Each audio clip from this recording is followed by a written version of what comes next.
Welcome once again to Hunter's Entertainment on Twitch.tv. I am Noxweiler Burf, your game master and guide through a dark and challenging world of survival horror. Tonight, as we do every Tuesday night, we are playing Outbreak Undead.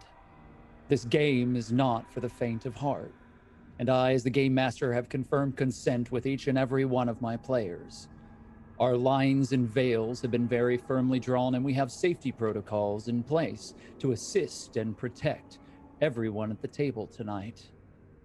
We ask you for your consent as well, and we encourage you to very closely read the content warnings. This game offers us all wonderful opportunities to explore dark themes and to shine a light on the human condition in the safe confines of our collective imaginations. But that takes bravery. It also takes the support of everyone present, you included. Not every character being played here tonight is operating with the same objectives and motivations. Some are working directly against one another, and some are in communication with dark outside forces. You see, within this world, there are no magic swords to be discovered. No valiant knights or castle walls to hide behind. The dangers here are far more horrible than just dragons and magic. This world wears a face that is familiar to all of us, but a face that has been distorted and lost. It's an echo of a dying gasp of the civilization that existed beforehand, our own civilization. There are many familiarities to this world, but it is far removed from what we understand. Still, in the greatest darkness, hope burns brightest. I would like to thank both JB Jara and Alex Hillman for their help. Additionally, the entire Hunters team is responsible for helping us make this campaign happen. Simply put, we could not do what we do without them, and we are very thankful. If you haven't already, we ask that you please sign up for the Scribe program in our panels below. We ask that you engage with the communities of the apocalypse directly and take on the role of a survivor yourself. Through your efforts, you will be able to divert resources and goods to where you think that they are needed most. Make no mistake, your choice is there will be the difference between life and death, not only for these players, but for the multitude of settlements and burgeoning civilizations within the Rag and Bone universe. Our tireless undead moderators are currently in the chat, and they are prepared to help you by answering any questions that you may have. They're here to support your efforts, and we ask you to please show them your respect, show them your appreciation. If you enjoy this content, as always, we ask that you make some noise for us on social media. Help us to grow our circle. We would like to bring more survivors into the fold. Additionally, you can join in on our Discord and connect with others. And together, you can make plans to survive the apocalypse. You can work as a team to decide how some of these resources are being spent within the Scry. Our mapping system, I'm very glad to tell you, is soon to be released. And once it is, factional play will be operational. And you will determine what that map looks like. Enough of all of that, however. Allow me to introduce you to the players in tonight's little nightmare. Michelle, welcome back to Rag and Bone. We're very glad to have you with us once more. Would you like to tell everyone a little bit about yourself and the character that you'll be playing tonight?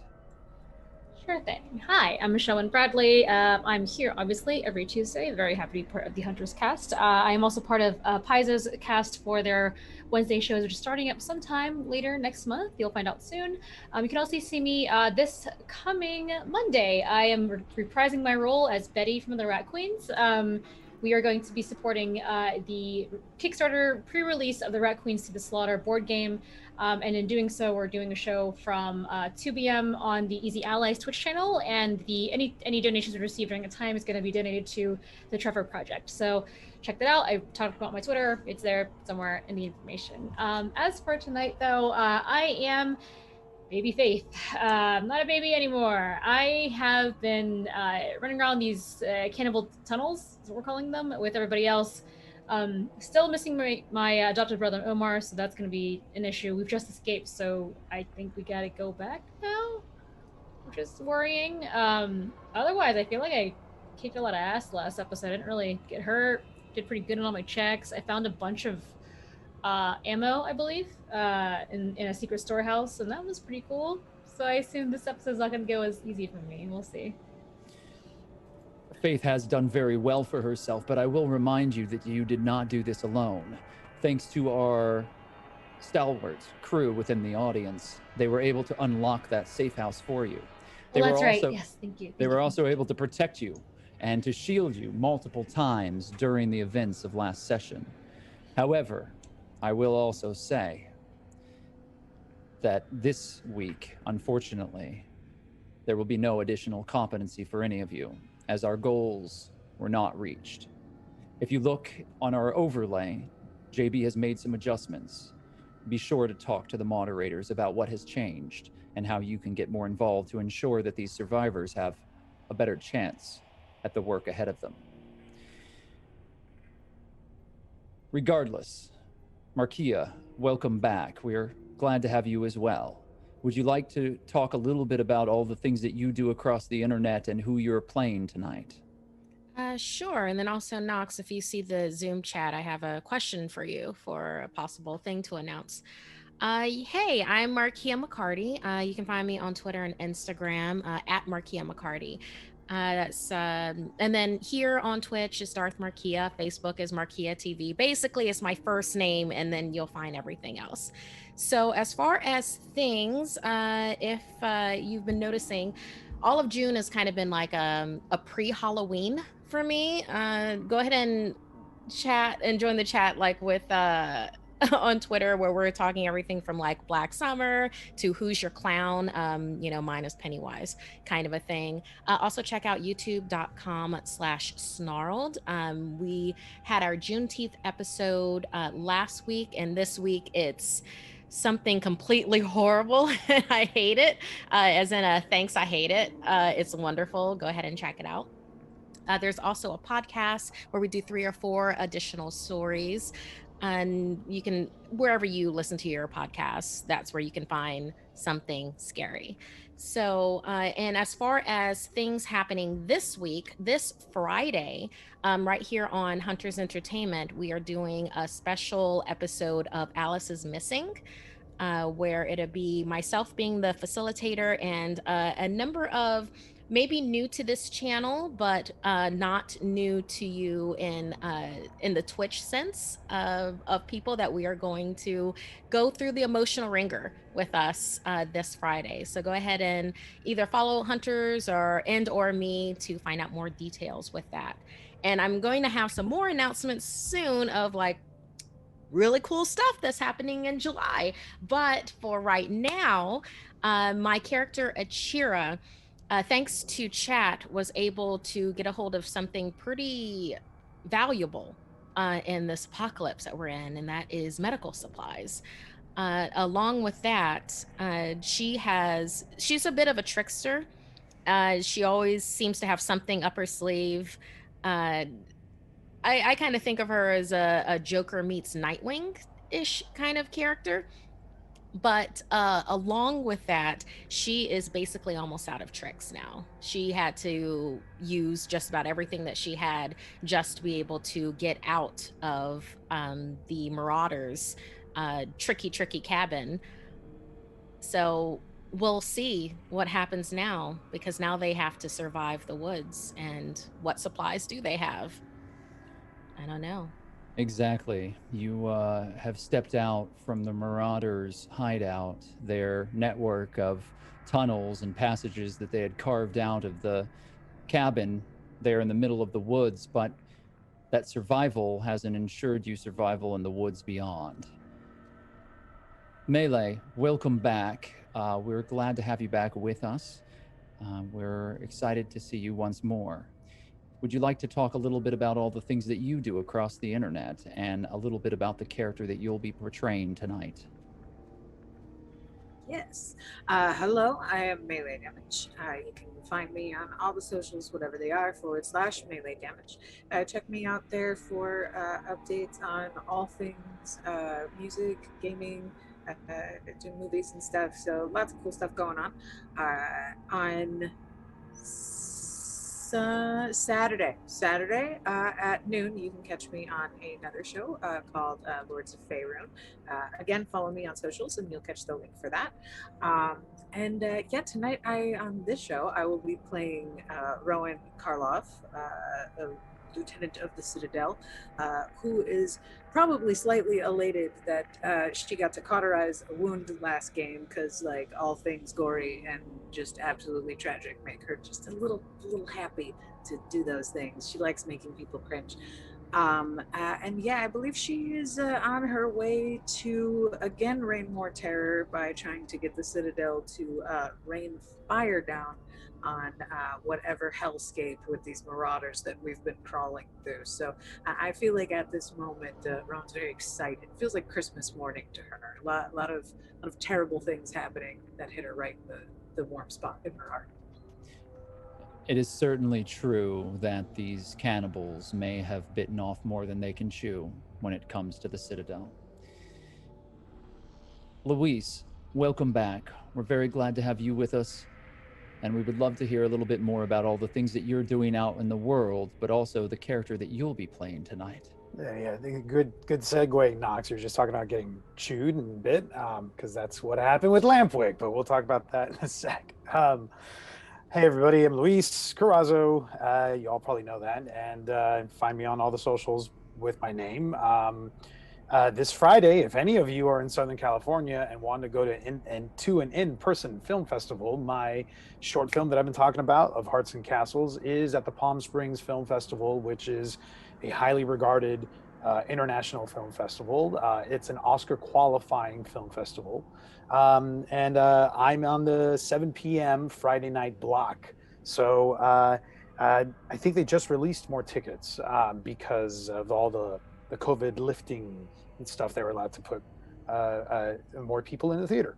So if you're comfortable with that and you're in town and you want to go to Palm Springs and watch that, I will definitely be there. I have a couple films coming out soon that I'll be able to announce in the near future, and I'm here as Lampwick, who has been taking me on a very fun, crazy, wild ride, and most recently in the Marauder tunnels. Lampwick was Lampwick has been spending some time with the shepherds, and the shepherds, they have this way of communing with the Romeros, and that's been enticing and fascinating and compelling for Lampwick. So he's kind of gone alongside with them for a little bit, and in the tunnels of skeletal Romero managed to bite Lampwick, and the resolution of that is still to be determined. But as with everybody else, he's made his way out and he's in the forest, and we'll see how that what kinds of turns that takes. You say that you have been going along with him for a bit, but I'd like to point out that Lampwick has in fact taken sacrament and eaten human flesh. Oh yeah. Also murdered a fellow player at their behest. Oh, yes, indeed. So we'll see how all of that plays itself out as we move forward tonight. Additionally, we wish to thank all of you for your support. Rag and Bone has been a delight. A dark, terrifying one, but a delight nonetheless. We continue to offer up all of our free Content Friday information and modules on Drive-Thru RPG, absolutely free of charge. So if you'd like to download Rag and Bone, Ground Zero, and the other supplements that are available there, you can receive an intimate introduction into the world of this campaign. Additionally, on our Discord, you're going to be able to interact with us and let us know what you would like to see next. We encourage you to do so. We have offered up the original copy of the core rule book for Outbreak Undead as a special sale. That sale is now over on DriveThruRPG, but you can still find digital copies of it there. And we encourage you to continue your support and let DriveThruRPG know that you would like to see more content come your way. If we receive 15 subscriptions between now and next week, we will be offering the players here an additional competency point, which any of them can tell you very directly affects them. It allows them more maneuverability, more security, and a better chance at survival. That one competency point has saved them more times than I can count. This week, they have not received that because your resources have been placed elsewhere, and we understand. However, we have initiated new protocols. And again, we point you to our moderators in chat to help you explain exactly what we require now and how competency can be rewarded to our players. But there's so much more to do, and we're running out of time. It's getting dark. We'll be right back.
The world ended on Monday, May 29th, 1995. The sky fell, and the dead would not die. Civilization quickly collapsed, and the sickness spread like lightning to even the most remote reaches of the world. They called it many things, but it started out simply as another round of the summer flu. It became something far worse. H195, commonly called the Legacy or the Reaper's Kiss, became even more infectious after the poor souls who had contracted it died. That infection festered, and their bodies rose in a gross parody of life. Ravenous, raging, strange, and jagged things, they pulled themselves from their deathbeds and attacked those they loved most. Chaos reigned. And at first, it seemed as though no one was immune to the airborne strain. It spread without ending. But eventually, after untold death, it appeared that 0.01% of the population had a natural immunity. However, even those lucky souls couldn't withstand a concentrated introduction of the virus. through a bite or a deep scratch or blood-on-blood contact with the ichor that had become known as the black bile. The end of days were like wildfire, and throughout the world, people sought security, sanctuary, but there was none to be had. Entire cities burned, and the remaining people within that world turned on one another. Resources were scarce, and the worst parts of humanity arose. Only the vicious, the ruthless, survived. And for the next 25 years, life struggled forward. Now, the world is a fractured place, but some seek to make civilization anew. From the ashes of what was left behind, hope began to rise. Rag and bone merchants braved the wilderness, attempting to connect together the small scattered outposts and settlements that had cropped up across the Midwestern United States and beyond. The remnants of the United States were a shattered, empty husk. But there were bright points of light within that darkness. Groups and societies that had banded together for mutual benefit, for the hope of survival in a world where survival is not guaranteed. The rag and bone is a lifeline to that world. The Ender's line uses railway tracks to move safely between those areas. However, those lines have been compromised, and communities are beginning to turn on one another. All of this is taking place in the middle of a sea of the dead, and nothing is guaranteed.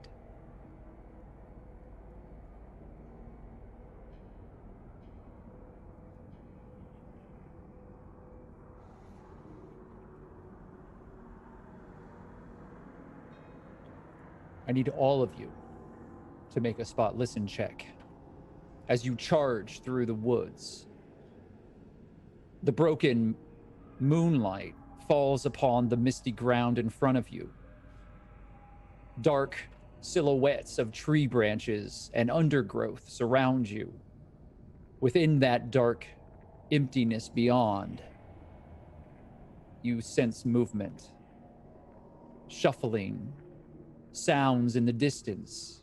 The barking and howling of the dogs that you've left behind has gone quiet. Who is carrying Camilla?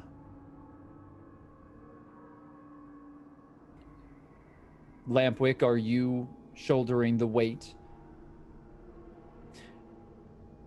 Yeah, I think I've been sticking with her since I've been kind of connected with her and her delusion. Thinking for a moment that I might have been her father. I'm staying close to help keep her grounded with that tactic. The young pregnant woman is delirious. She drops in and out of consciousness. You watch as her heavy-lidded eyes slowly nod off, and then as both of you are charging as quickly as you can through this forest, her head will jerk forward and she will sharpen for a moment, confused, but then sees you. And under her breath, she just repeats, "Poppy, Poppy, Poppy." And you feel her slowly slipping away into unconsciousness. Looking at your spot listen checks, I will go down the line here and make some announcements. Currently, Rowan has 5 degrees of failure. Faith has 4 degrees of failure. Achira has 4 degrees of failure. And Lampwick has 4 degrees of success.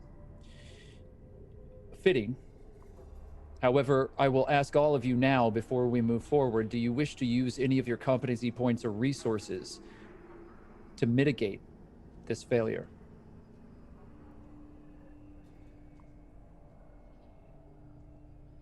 Go ahead. Would I be able to spend any survival points to mitigate some of this, at least just so that it's not like a catastrophic failure? It's far too early in the session for me to feel generous.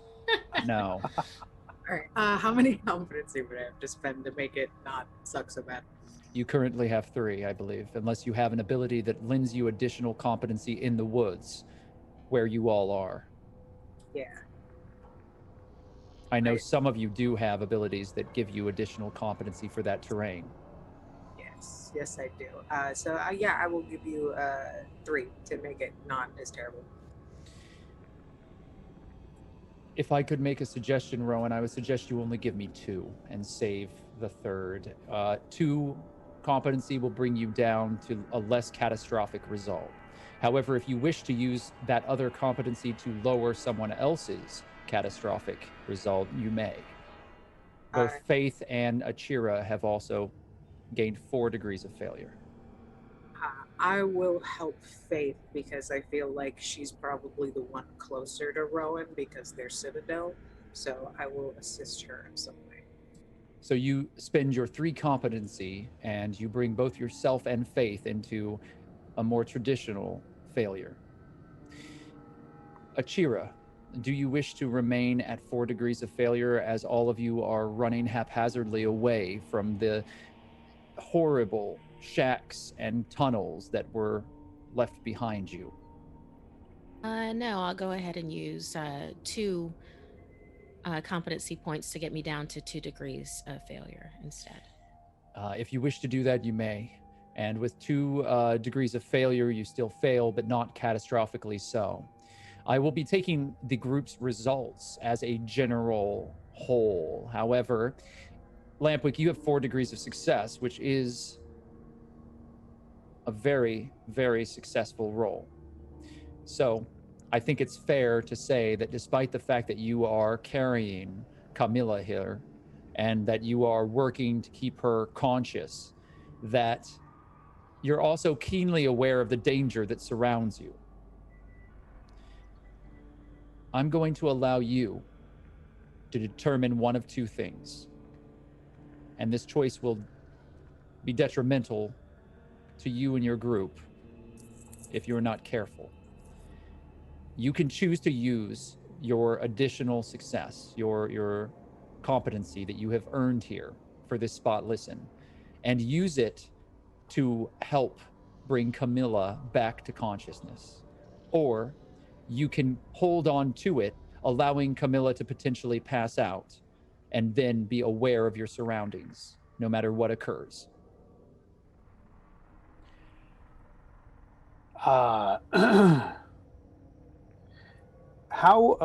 Even though she is awake and delusional, am I carrying the bulk of the weight? How much effort is she able to put forth, or am I basically doing all the work?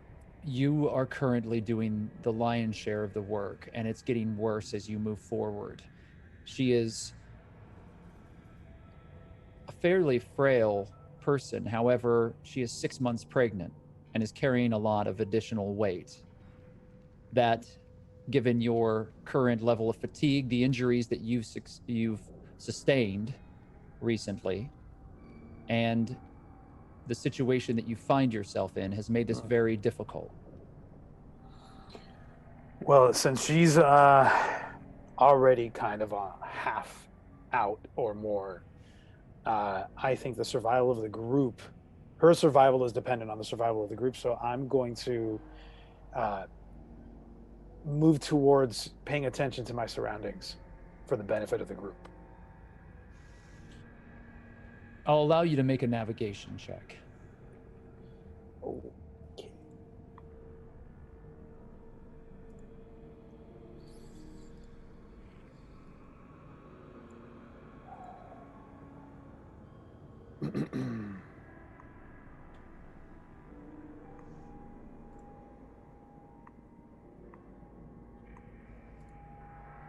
As you begin no way. charging through the underbrush, you have a success. You have a single success on your navigation. Well played. You realize that the group is running in a course that will cause you to miss the trail that leads back to the vehicle. You would have all arrived in this place in the woods via an ATV that was taken from the Citadel. There are other members of that group that have been scattered. Currently, those with you are the only ones that you have been able to keep eyes upon. The others are scattered either throughout the woods or back at the camp that you have just escaped from. One such person you know is Omar, Faith's adopted brother. However, on your current course, you will miss the location where that ATV was pulled off the road and hidden by you and the rest of the group. You'll have to redirect, and with 1 degree of success, I will allow that to happen. But the trade-off here, as we had discussed, is that Camilla passes out, and you are now carrying her full weight. Do you carry this weight alone, or do you ask the others for assistance? I will absolutely ask the others for help. The first person I know I would reach out and call for help is Achira. Achira, help. And look, you guys, we're going the wrong way. We need to go this way. And I'm gonna put Camila on the ground carefully, and I'm gonna, of course, I think I would try to like kind of revive her. We need to make sure the entire group is together, and we're moving a little bit off course. This is the direction we need to be going. We need to get there as soon as possible. I can't carry her by myself. She's out.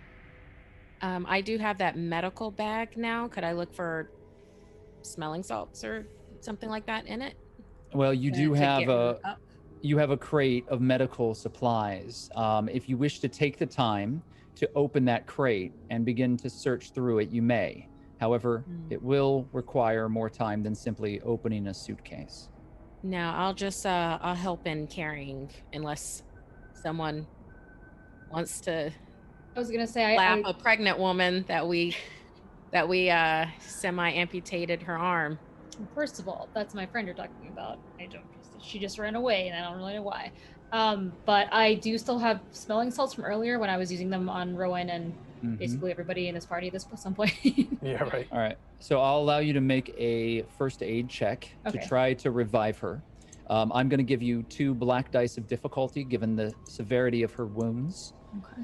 And Achira, if you were going to help Lampwick in carrying Camilla, you could only do one of the 2 things available to you, which is to carry Camilla with Lampwick or to continue to carry the medical supplies.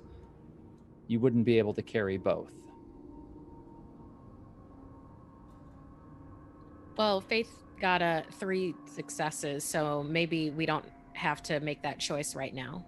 It very well may not be a decision that you have to make right now. With 3 degrees of success, you do see her eyes open, and she looks confused and still very weak. She looks at all of you. I'm sorry. Did we make it? No, not yet. Come on, stay with us. I'm gonna try to pick her up. Vámonos, mija. How you doing there, Camilla? You feel good enough to kind of put a little weight on your feet? She looks at the severed stump where her hand once was, and then looks back to all of you, and you can see on her face that for a moment she had forgotten about what had occurred, but that it's all come crashing back to her. Lampwick, you helped to bring her back to her feet. She is still stumbling. Anyone who wishes to help may, but I need someone to make an endurance roll to be able to shoulder the majority of the weight as you continue towards the location of the ATV.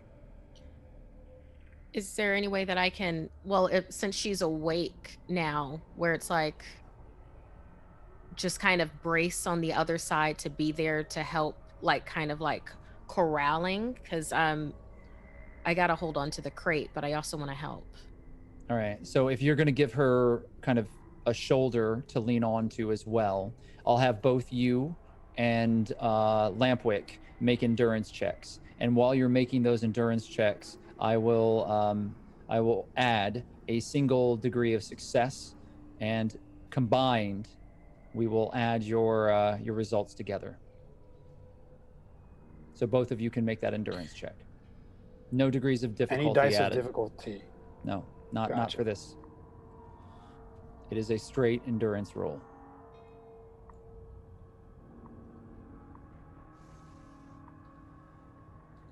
Huh. Lampwick, you've rolled 1 degree of failure, and Achira, you've rolled 5 degrees of failure. There is 1 degree of success, which effectively removes Lampwick's 1 degree of failure. However, you are still sitting at a collective 5 degrees of failure, which is catastrophic. Yeah, I'm not gonna be able to take her weight. I gotta. It's only the crate. I'm gonna put 2 competency points in there to help boost this. So, and I'm gonna look at Achira. You know that you're carrying something important too. You need to hold on to that. Faith, Rowan, I need one of you to help me. Achira's got her hands full. Yeah, I'll help. I'll help out. Do you have rope on you, Faith? Good question. Let me check my inventory. Maybe if we can rig up a little harness on her of some sort to kind of center the weight, it might be a little easier to honestly carry her on your back. If we can just kind of get her on there like a little papoose backpack, something, just kind of put her there, and then your hands are free to like swing at Romero's if you need to, and she can pass out all she wants. Ooh, whatever. Hey, you're the boss and you're the one with the military experience. So however you can rig her up, as long as I got someone helping me, then let's just do it and do it fast. You know what, Rowan, I don't have any rope on me, but let me see if I can make something real quick. I think it just really needs someone to help, just support and just kind of carry her with me. Okay. I know the car. I know it's just this way. We were going off course. I know it's just down this path a little bit more. I know we're not too far. I will say 2 things.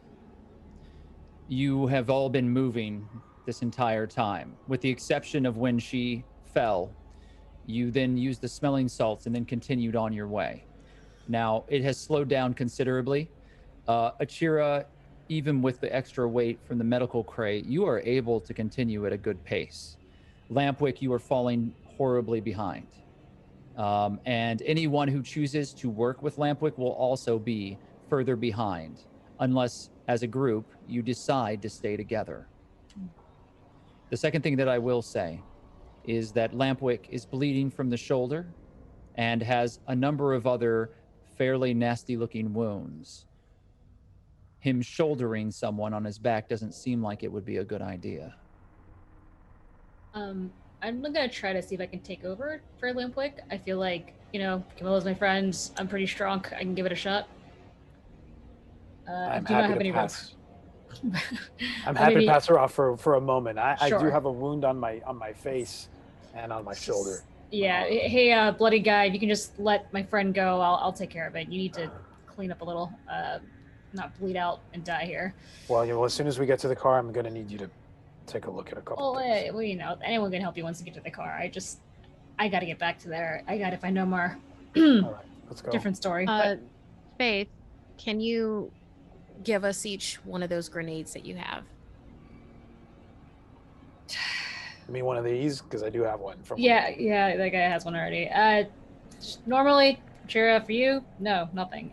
But there's just too much going on here. Fine, I throw one at her. I give Rowan 2 as well. Still got plenty left. So you distribute a number of flash grenades that you have retrieved from the armory that you discovered within the cannibal's lair. And then I try to see if I can carry Camilla to where we want to go. Is that endurance or lift pull?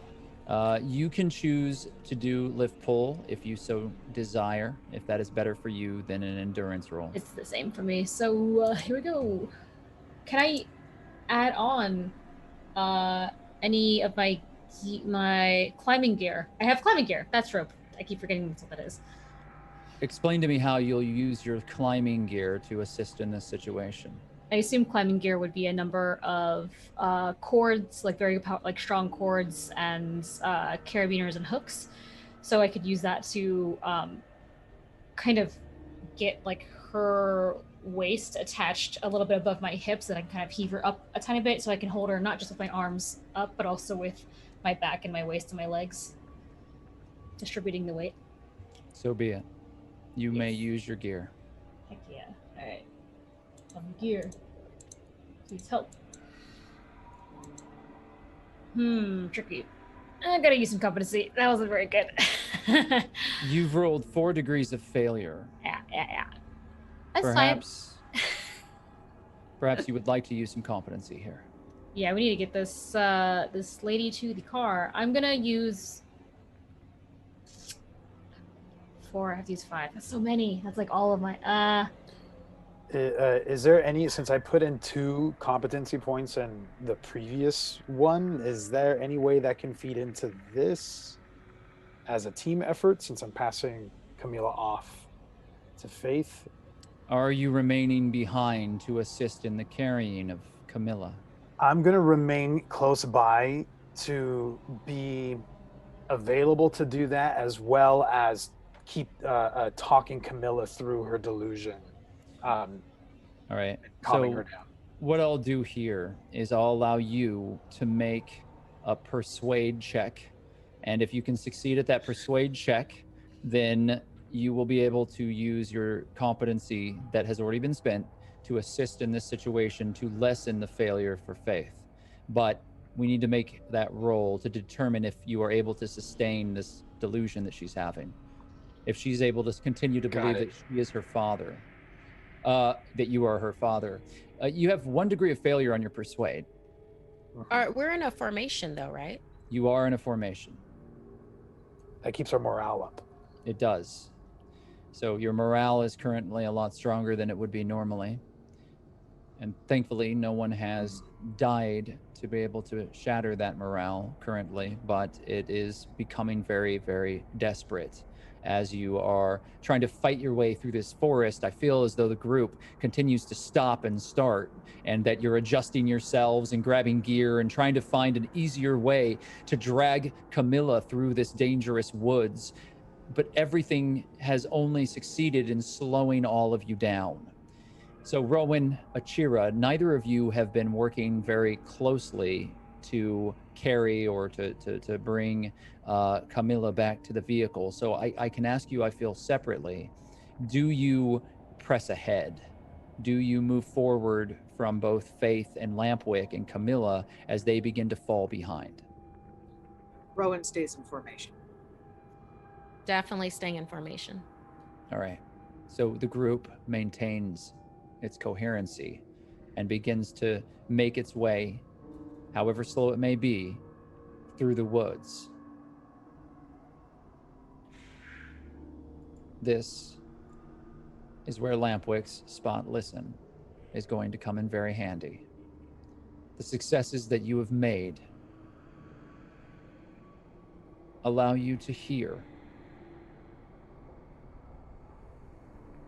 something pacing slowly in the road ahead before you open into the clearing. It is not human. I immediately draw the attention of the group. Wait, hold on.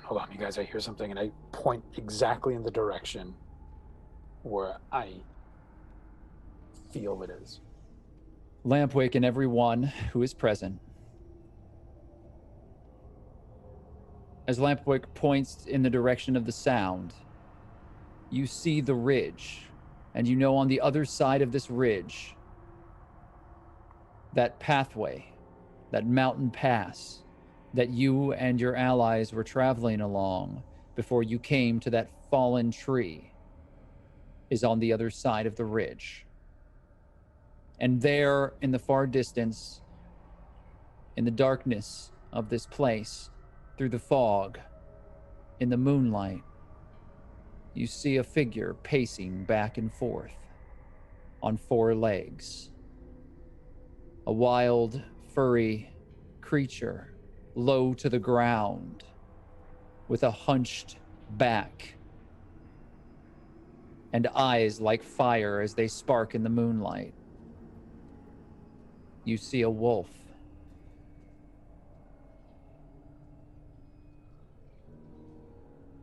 What are your intentions?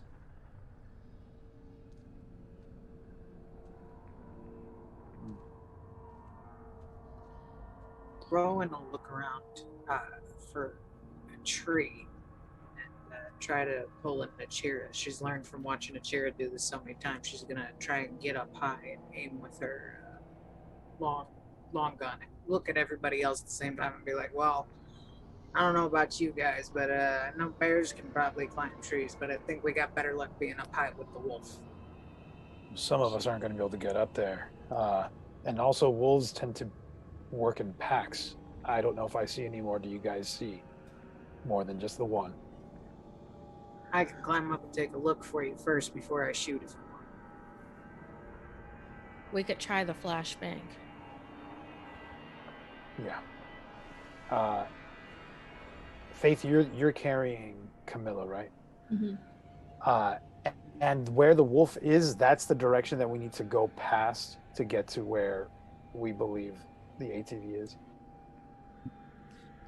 Watching and listening for a moment, you believe that the wolf is on patrol around the very area that you're headed to. All right. Well, we need to see if this is just one wolf or if there's more. If it's one, then let's take that fucker out and keep moving.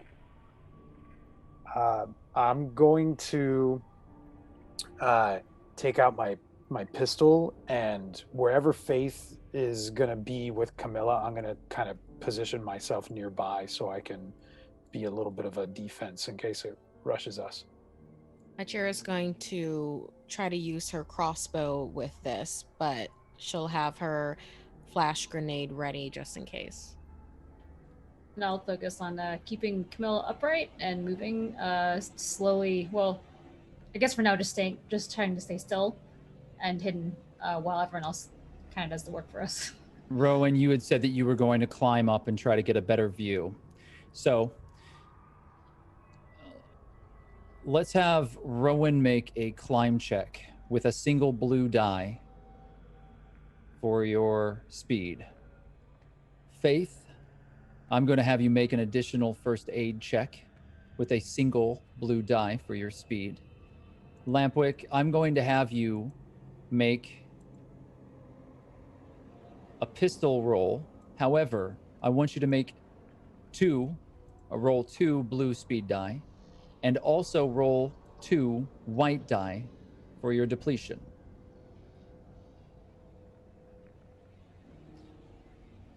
Achira,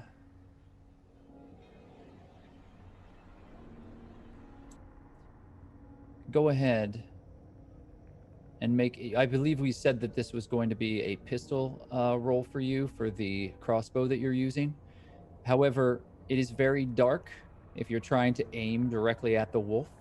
So you will have, if you're not just trying to defend the general area, you are going to be... I'm trying to aim at those eyes that are lit up in the moonlight. Yeah, so it is very dark.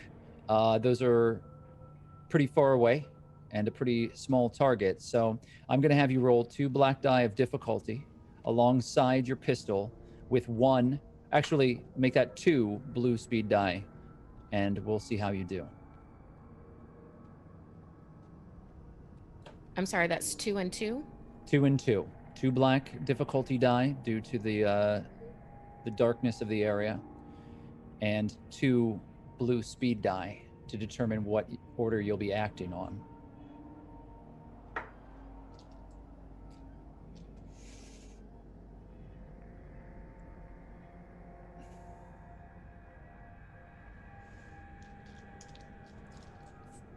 Very well. That's an exceptionally good roll, Achira.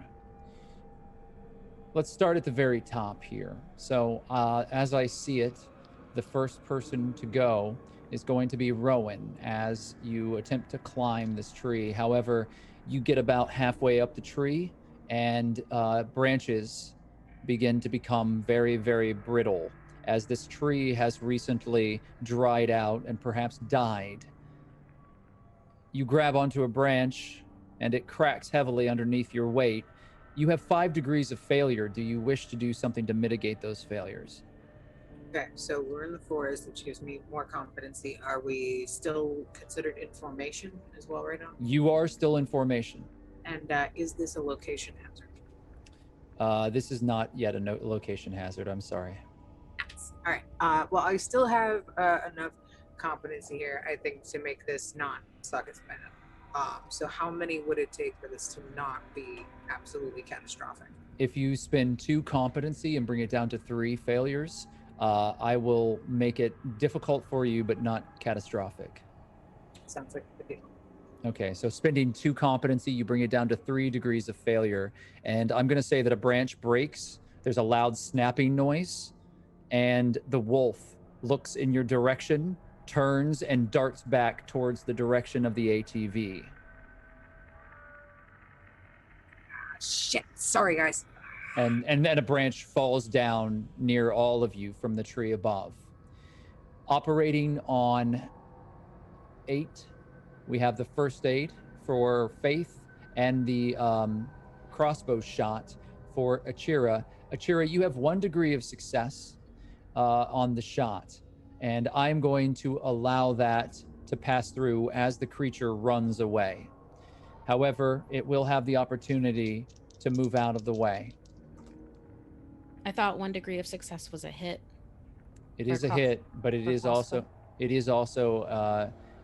compared to the roll of the creature that you are shooting with the crossbow. So if that creature has the ability to move away from it using another ability, then it can in fact step away from that. You have 1 degree of success. It has rolled. Do you wish to spend any additional competency to raise that beyond the single point of success that you currently have? No, I believe I should save them. Okay. So you do fire, and the wolf dodges out of the way as it runs away after the branch above you snaps. Back towards the ATV. At the same speed of 8, Faith, you have 1 degree of failure on your first aid. Do you wish to keep that, or do you want to do something about it? I'll use 2 competency to make that 1 degree of success.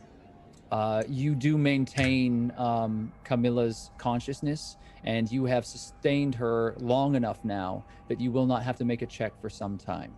You think that she will remain conscious. She is still very confused and delirious due to the amount of pain and the amount of blood that she has lost. Though cauterized, she is very much weakened by her ordeal. All right, so that moves us over to the last in your initiative order, which is going to be a speed 13 for Lampwick, who has 1 degree of success on a pistol. You had drawn that in a defensive stance, so I will allow you to carry that success over to the next time that you use your pistol, as long as you do not change your action from moving forward and keeping a sharp eye on your surroundings. If you perform any other skills, that competency will be lost. But if you continue to be defensive with it, you will accrue those successes that you can use on a future roll. Does that sound fair? That sounds great to me. I'm going to maintain that eyes forward where the wolf ran towards and ready to fire when necessary. All right. So the group is still in formation. Rowan, though you've made more noise than you intended, and you're not quite as high up the tree as you wanted to be, I will allow you to make a spot listen check. You are able to use gear if you like, so that you can get some advanced notice of what awaits you in the road, now that you're in a position that you might be able to see it.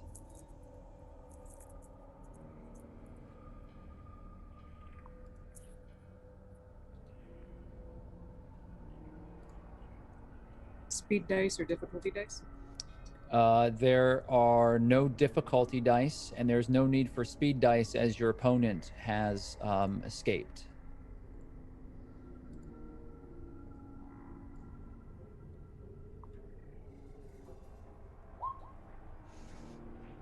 Currently, that's 1 degree of failure, Rowan. I have 2 competency left. I'm gonna use them last. It is so very early in our session, but if you wish to use your 2 competency, you may. You will? With 1 degree of success, I can tell you exactly what's on the road waiting for you. The wolf that has just run away pads its way back out of the underbrush to the road. There, the corpses of the soldiers that you left behind have been pulled from the ditch and have been placed upon stakes and are hung with leather straps from the trees around. There are a number of figures moving about. They have blades. The ground, though dark, is slick with wetness. Your former companions are being flayed, and the flesh is being stripped from their bones.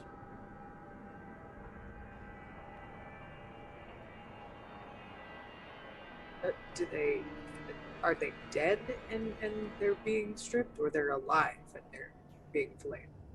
They are dead. They have been dead now since you left. Okay.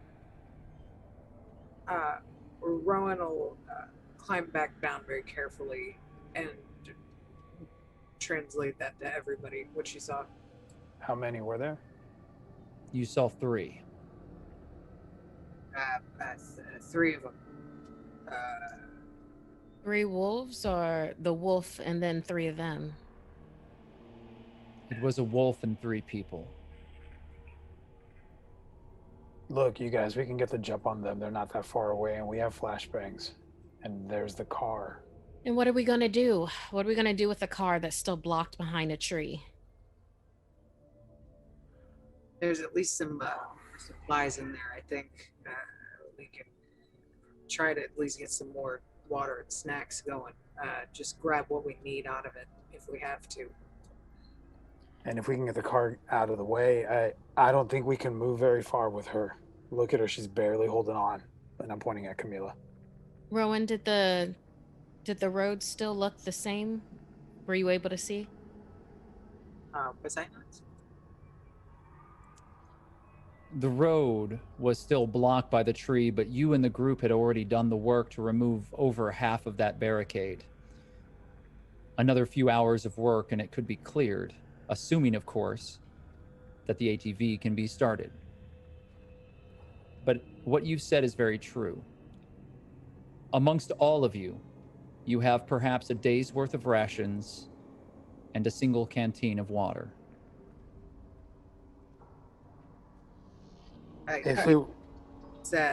We're at least halfway there, so that's the upside. The downside is we're only halfway there.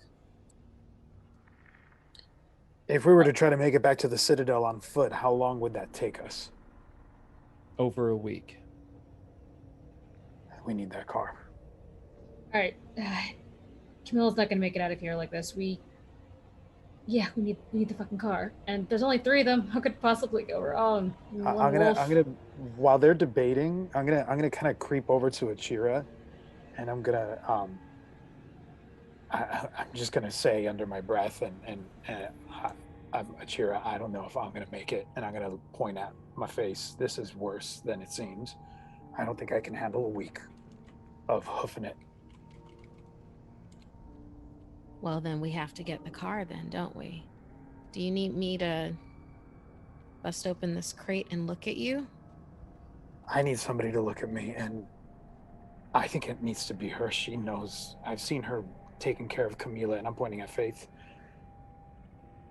I know that she's good at this. You can't trust her, Lampwick.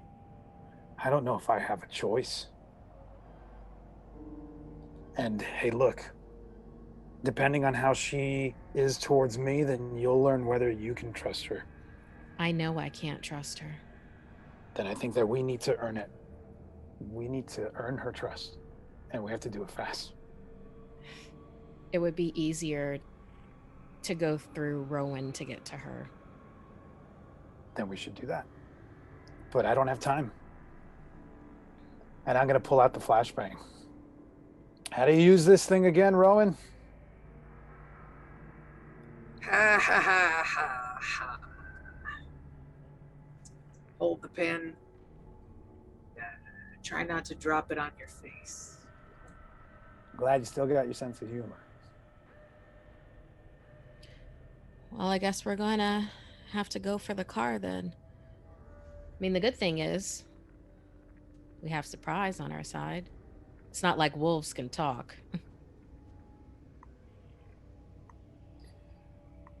All right, what's the plan?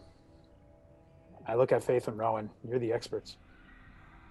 I think the ones who are not carrying a bloody person can go ahead and get the party going with some flash grenades, start shooting at them, try to kill them, and I can try to pull Camilla to the car as fast as I can. But actually, never mind. The car is not going to get anywhere now anyway. Maybe I can hide her for a bit and help you guys fight. I like that. I like that a lot. We could hide her. Okay. Can I? I'm gonna search for a really good hidden foliage area to hide our Camilla friend, so she can sit down and just be quiet somewhere and not get eaten by a wolf or shot by a gun. I'm keeping my eyes in the direction of where these enemies are. All right. So are you doing anything to get closer to be able to better see what the situation is beyond the road? Without getting too far away from everybody else, I will start to move a little bit closer, just to keep eyes on them, and my gun is at the ready. All right. What about Achira?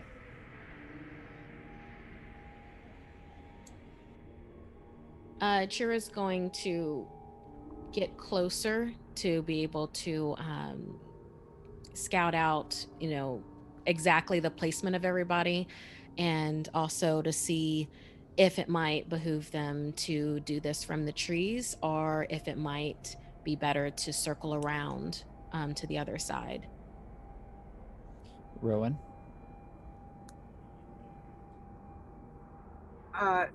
She is doing a similar thing to Achira, but also making sure that she's taking out her gun, and she does have it pointed the direction that she saw the enemies in, but she's just kind of watching everybody's back as we're kind of scouting and figuring out a plan.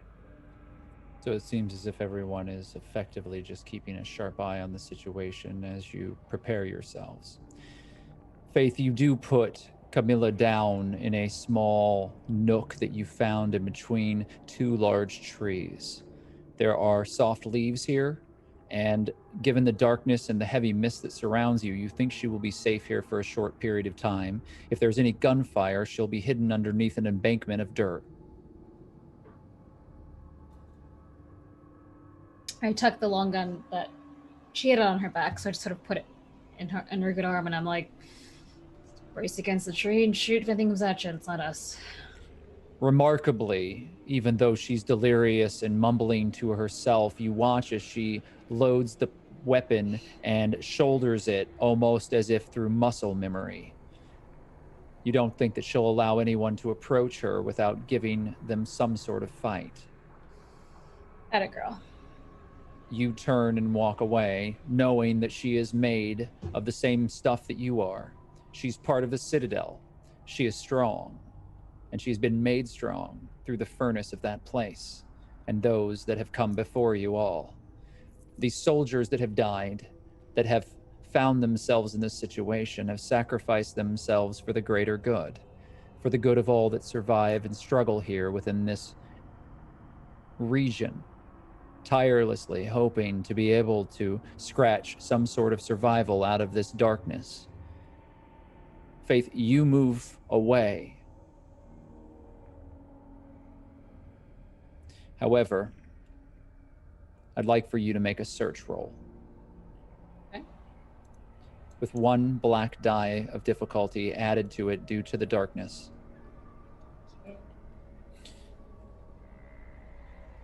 Lampwick, Achira, and Rowan, if you both would like, you can each make search rolls as well.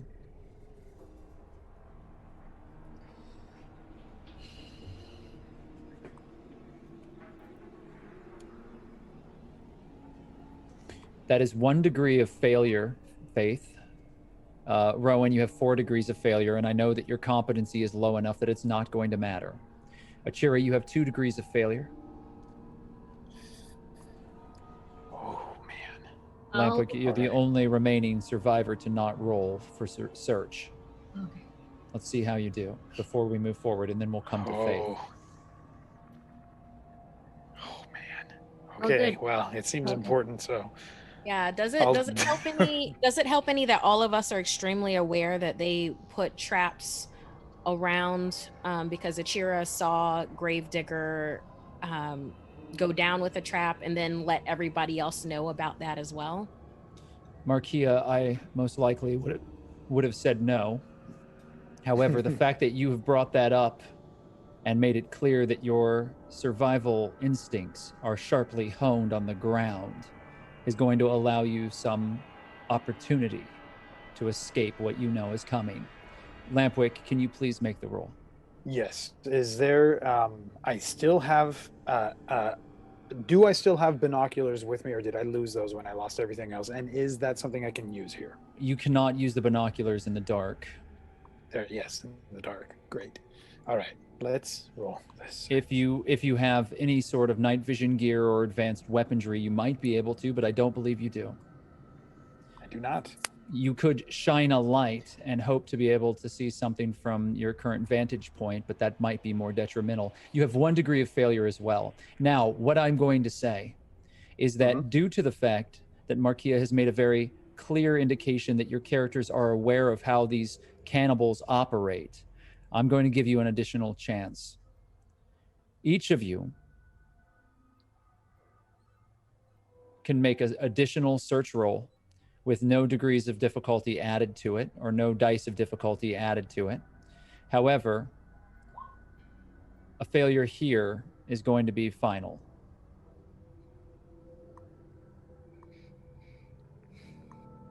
I'm gonna just keep my 1 and then use 2 competency to make that 1 degree of success. If that affects anyone else's decision right now. Faith, you have succeeded with 1 degree of success. Rowan, your second roll was 2 degrees of failure on your search. You are distracted. You are thinking about the unit and the soldiers ahead. It has been disheartening to see your people disrespected, mutilated, assailed by these animals. Anyone else care to roll? Achira, you have 3 degrees of failure on your search. What about Lampwick? I do have competency points left, and I know you're gonna say no, but I'm just gonna do this anyway because I would tell me no. But if I roll, if I roll worse, can I keep the roll that I just did and feed it competency points? You are right. I I would would tell me say no. Yes. I'd actually like to do what Faith just did, which is feed 2 competency points in my 1 failure to make that into a single success, if that helps the group. It means that 2 of you have not failed. Achira, make a dodge roll. I'll go ahead and do 4 competency points to make You it will? a single degree of success. Then you will not need to make a dodge roll as you stop yourself 1 step away from what looks like another tethered piece of twine that has been worked across the underbrush. It is very cunningly placed. It was very hard to see. But it's a Anyone else would have location missed it. hazard, right? You are now in a location hazard, yes. Anyone who has additional competency for a location hazard may indeed use it, as you are now within the area of the massacre that is occurring near the ATV. This will be the only time you receive competency for this location hazard. I'm additionally spending 100 risk.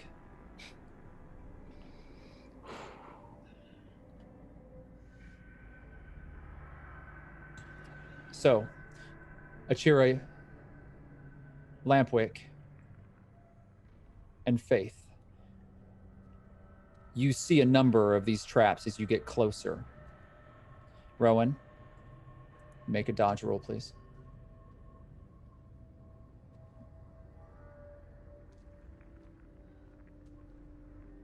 You have a single degree of failure on your dodge.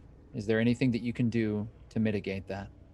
Because of that wonderful location hazard, I could spend 2 competency to make that 1 success.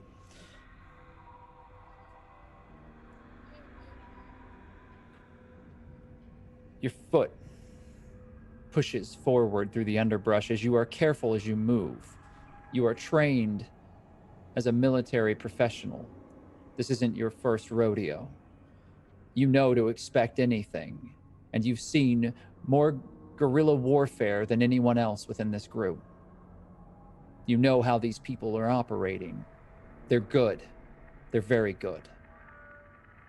Their traps oftentimes remain completely hidden, even under the scrutiny of you and your soldiers. It's unfortunate that they all need to die now. You step forward, focused on getting this group forward into the road. But in your focus, you've missed something. Your boot connects against another tripwire. But before you're able to pull the entire weight of an enormous rock down from a ledge in which it is wedged, you pull yourself back. There is a small collapse. The tripwire has pulled a number of smaller rocks forth, and a large boulder rolls across the path. It strikes a tree with a horrid crunching noise. The tree crashes in the woods. All of you also avoid similar fates. However, you do not trigger any of the traps ahead of you. Faith, you see another bear trap. Lampwick, as you're moving forward, there is a tripwire. It is covered in bits of metal and rusted scrap. You believe it's meant to wrap around someone's leg. Anything I notice, I will point out to whoever's around me. They have been very busy while you've all been away. The area is laced with these traps. However, though there has been an enormous crashing noise, you are just a few feet away from the road itself, and you see shadows. Alerted now to the presence of someone in your direction, they have begun moving very quickly on the road. While it is still dark, the moonlight allows you to see these silhouettes as they dart back and forth amongst the hanging bodies of your former companions. What are your intentions?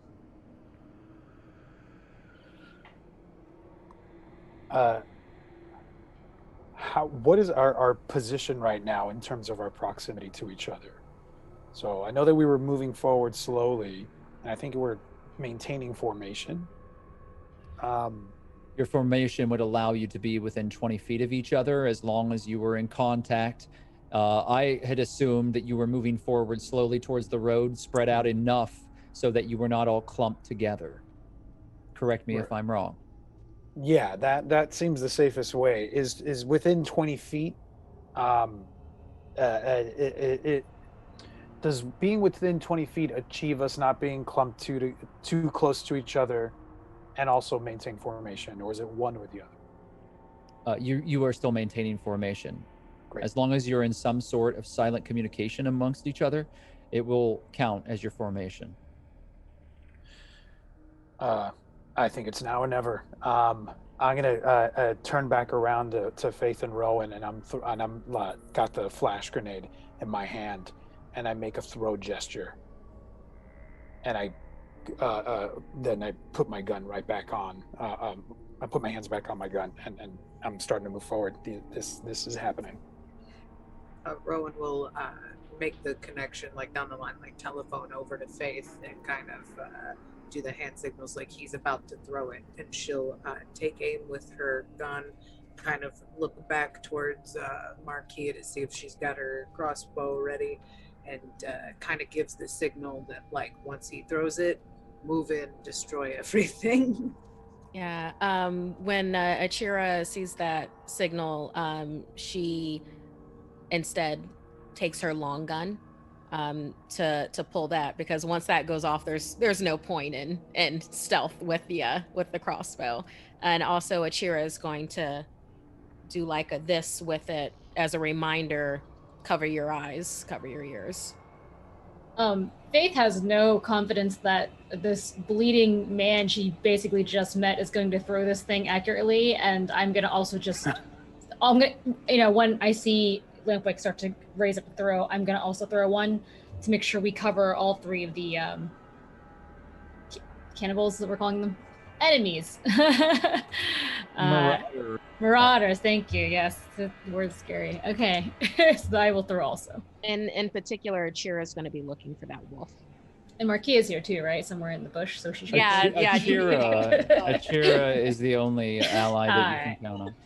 I know, I feel like Marquia's here. It is my understanding that, in fact, Lampwick was motioning to all of you for someone else to throw a flash grenade, because I thought went back to the pistol, and I think you all would have, because you're in formation, you would have understood that. So, given that understanding, Faith is throwing the flash grenade. Okay. Lampwick is continuing forward with the pistol. Achira has drawn her long gun and is preparing to use that specifically against the wolf if it is spotted. And Rowan, you have also drawn your gun. Did you draw your rifle or your pistol? My long gun. All right. So I would like for Achira and Rowan to both roll long gun. You need to roll two blue speed die, because you're drawing your weapons and preparing them to fight. I would also like for you to roll a single white die of depletion. No dice of difficulty here. And Faith, make a throw check for me. Could I use the training value bonus for throwing and make it that like a 1 or a 2, just because this is a... I'm going to make it a 2. I don't know how nice these things are. I'm going to make it a 2 because of your military training. Lampwick, you are going to continue to make pistol checks. So make a pistol check. Remember, you have 2 white dice of depletion, because this is not your gun. And you have only 1 blue speed die. Same for you, Faith. Sorry, what was that one more time? You have one blue dice, as well for your speed. Rowan, I'm going to roll for your speed. You are operating on a 9. Okay, so it looks as if our first operation order is going to be a 5. Oh, I'm sorry, a 3. Lampwick, you have just taken the initiative. You have actually beaten everyone else as well. You have 2 degrees of success plus the success that you were carrying over, so you have 3 degrees of success on a pistol roll. Would you like to use that in some way? Yeah, I am just gonna try to shoot the dude, the marauder that's nearest me. I'm gonna try to like take him out. If it's not enough for a headshot, then at least in the neck or chest. It's not enough for a headshot, but you have hit them center mass. And their body, despite the furs and leathers that they wear upon themselves, is pulled up off the ground as they jolt into the air in the flash of the muzzle as your gun issues forth and you see them hit the ground. You're uncertain as to whether or not that was a killing shot, but they are certainly not going to be getting up and surviving very easily. You've made it very difficult for them. That is on a 3. We then move to a 5. So I believe it is just Achira and Faith that are operating on a 5. Where are you you're on 7, Rowan. So let's deal with the 5s right now. You both have 4 degrees of failure, 1 on your throw and 1 on your long gun. How would you like to handle these failures? I don't have enough anything to fix that into a success, so is 4 catastrophic or is it 5 that's catastrophic? 5 is worse than 4, but 4 is still catastrophic. I'll toss. What the hell? I'll toss 3 competency at it so that it's only 1 degree of failure and doesn't like kill me. Give me one of your competency points and we'll bring it down to 3 degrees of failure. Okay. And you miss. You shoot, and the bullet is wide as the individual. I'm throwing. Well, I'm gonna be doing the same, so you can keep saying what you're saying. So go ahead and do the same, Achira. Your bullet is wide. It misses the individual who is alerted by Lampwick's shot. As their companion goes down, the other 2 immediately take cover, dropping almost onto all 4s and charging into the underbrush on the opposite side of the road to where the ATV itself is hidden. So you see them duck below the cover, and it's at that point, Faith, that the flash grenade hits the road, but when it explodes, there's no one there to see it. Your opponents have moved out of the way, and it has been wasted. But there is a bright flash, and a heavy smoke hangs in the area as the flash grenade has gone off. Now, when all this occurs, Rowan, you had successfully rolled 3 degrees of success on your long gun. If you remain here and keep your eye on the ridgeline for the road, I will allow you to carry those 3 degrees of success over as you will continue to concentrate and aim your shot on anyone who might emerge. But you cannot move forward. You cannot use another action. You cannot shift your intention. Do you wish to do that? Yeah, that sounds good to me. Okay, so you have effectively taken a sniper position here. That brings us up to the opponents that you are facing, and you do not see them. You're uncertain as to what they're doing on the other side of the ridge. They've disappeared into the trees, almost like ghosts. The road is quiet. Smoke from the grenade still hangs close and mingles with the fog and the moonlight. Blood is still slick across the road. What are your intentions? I'm looking around. I think Faith and Achira are still nearby. I'm gonna go make sure that the one I took down is down and out. But just be my eyes. They could be lurking. There could be more traps, but I want to make sure he's out. Do I have a knife or any other implement on me, or is it just the pistol? You currently just have the pistol. No, I take that back. You would have had a knife on you. You have a knife as well. Okay, then I'm gonna grab that, and my intention is to go to where I think that guy fell, that marauder fell, and I'm gonna finish him off. And I am actually going to I'm not gonna be quiet about it. I want them to think that I am being careless so that they might come and reemerge from where they've left. And I'm trusting that my friends can take them out before they get to me if they do. So you are going to, without restraining any sort of noise, walk boldly and brashly out of this tree line towards your fallen opponent. Yeah, I want them to see that I'm not afraid. You begin moving forward, Lampwick. You break out from the underbrush, the crunching of leaves and dirt beneath your feet. It's cold, though it seems so dulled to you. The very distant pain in your shoulder, your arm, the scratch across your face, the calm silence of the road as you take one step after another towards the huddled mass of flesh, fur, and leather that lies before you. Surrounding you are the corpses. You can see that these marauders have done their work and done it well. Steaming piles of entrails hang below them. Skin has been removed and muscle very carefully stripped from the bodies The bloody skeletons are half dressed here. You can see that on the back of each of the heads, there's a puncture wound where they ensured that the bodies would not turn.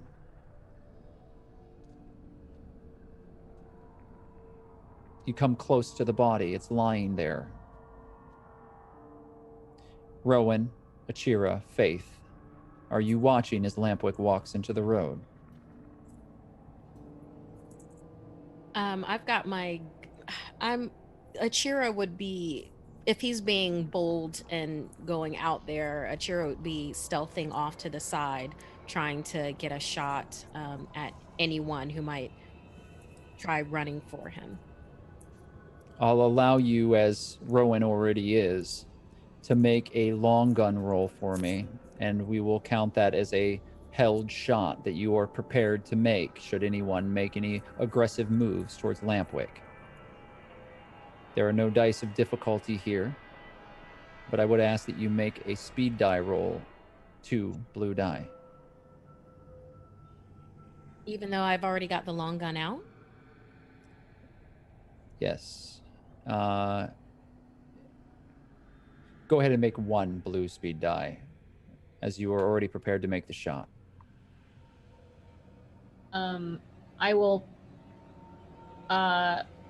since I missed the last thing, I'm just gonna pull out my pistol, and same as the other two, ready a shot, and then because the other two disappeared, you said, right? That's right. Okay, so I'm gonna kind of stand my grounds and be stealthy, and actually probably more like look for the other two. I'm sure they're around somewhere. Are you looking for your companions, or are you focusing on Lampwick? Oh, I'm looking for the other two. The other two. The other two opponents. Marauders. Yeah. So the Marauders have leapt over the ridge, and you know they're on the other side of the road. Okay, I don't know if they just. Okay. You know, you're fine. Take your pistol and roll for me with 2 blue speed die as you're now drawing that weapon after you had thrown the flash grenade. And we'll have you hold that action. Okay, I actually get to remove 1 speed dice with pistols because of my marksman ability. Haha. Very well. So you're able to do it very quickly, and you draw your weapon. And Achira, you have the 1 degree of failure on your long gun. Faith, perhaps because you are so distracted by everything that is happening around you, you have 3 degrees of failure on your pistol. Now, you've not fired yet, but it just means that you haven't been able to get a good shot off. You don't need to take these actions if you choose not to, but you can also use your competency at this point to correct that if you wish. I'll just But couldn't use it later? Couldn't use competency later? We're not sure if we'll even use these, so I don't want to put competency towards something that I might end up like not even using. That's a fair choice, but I won't guarantee that you'll be able to use competency to correct this roll after this point. We're setting up the order of actions, so if you choose not to, you will miss a target, perhaps. Nothing more. I will hold to not do anything then. I don't have enough competency. Yeah, I don't have enough competency for that gamble, so. Understandable.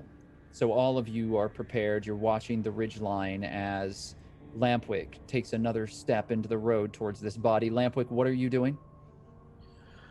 I'm walking towards the body and deliberately hoping to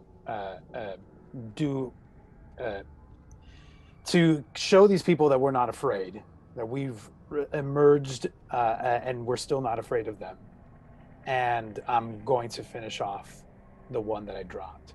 So I have my knife in my hand and I'm ready to just stick him right in the forehead. You're moving forward.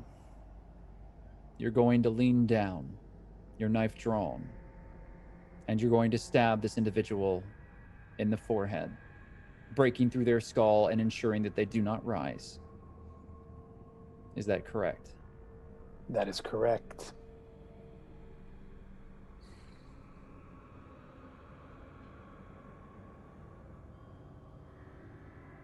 Make a slash roll for me. Can it be a piercing roll since I'm driving the knife into his forehead? It can be.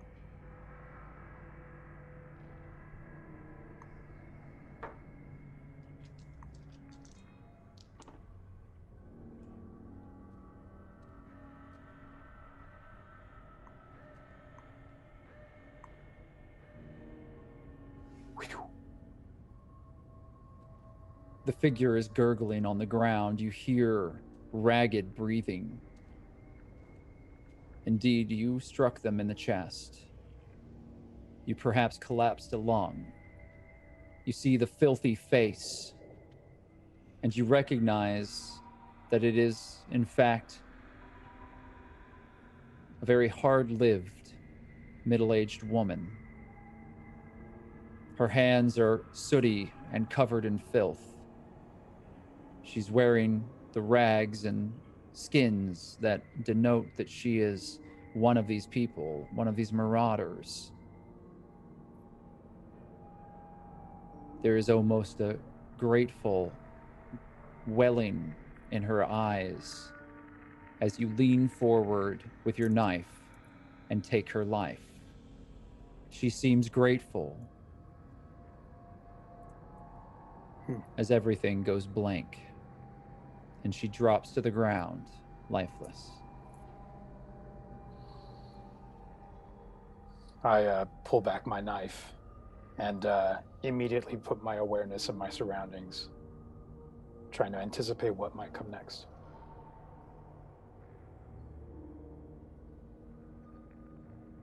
Make a spot listen check.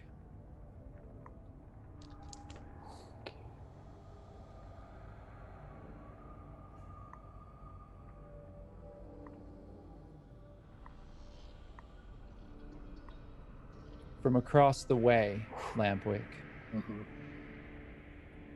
there's a very slight flutter of the breeze, and the leaves seem to shuffle off in the distance ever so slightly. You see a small collection of ravens dart forth out of one of those trees, shooting into the air. A cacophony of noise as they caw out ragged, horrible noises as they flutter in a black cloud, drawing your attention towards them. Do you wish to ride your 3 degrees of failure on spot listen? I only have one competency point left, so I'm gonna have to.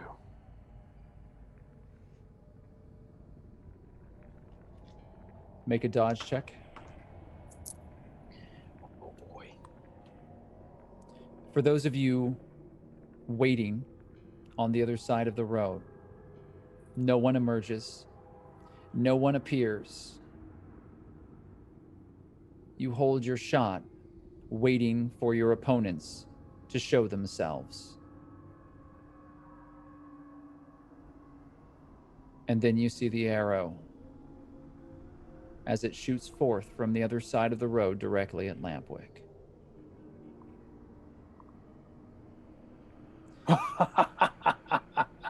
Lampwick, you've rolled 5 degrees of failure. We'll be right back.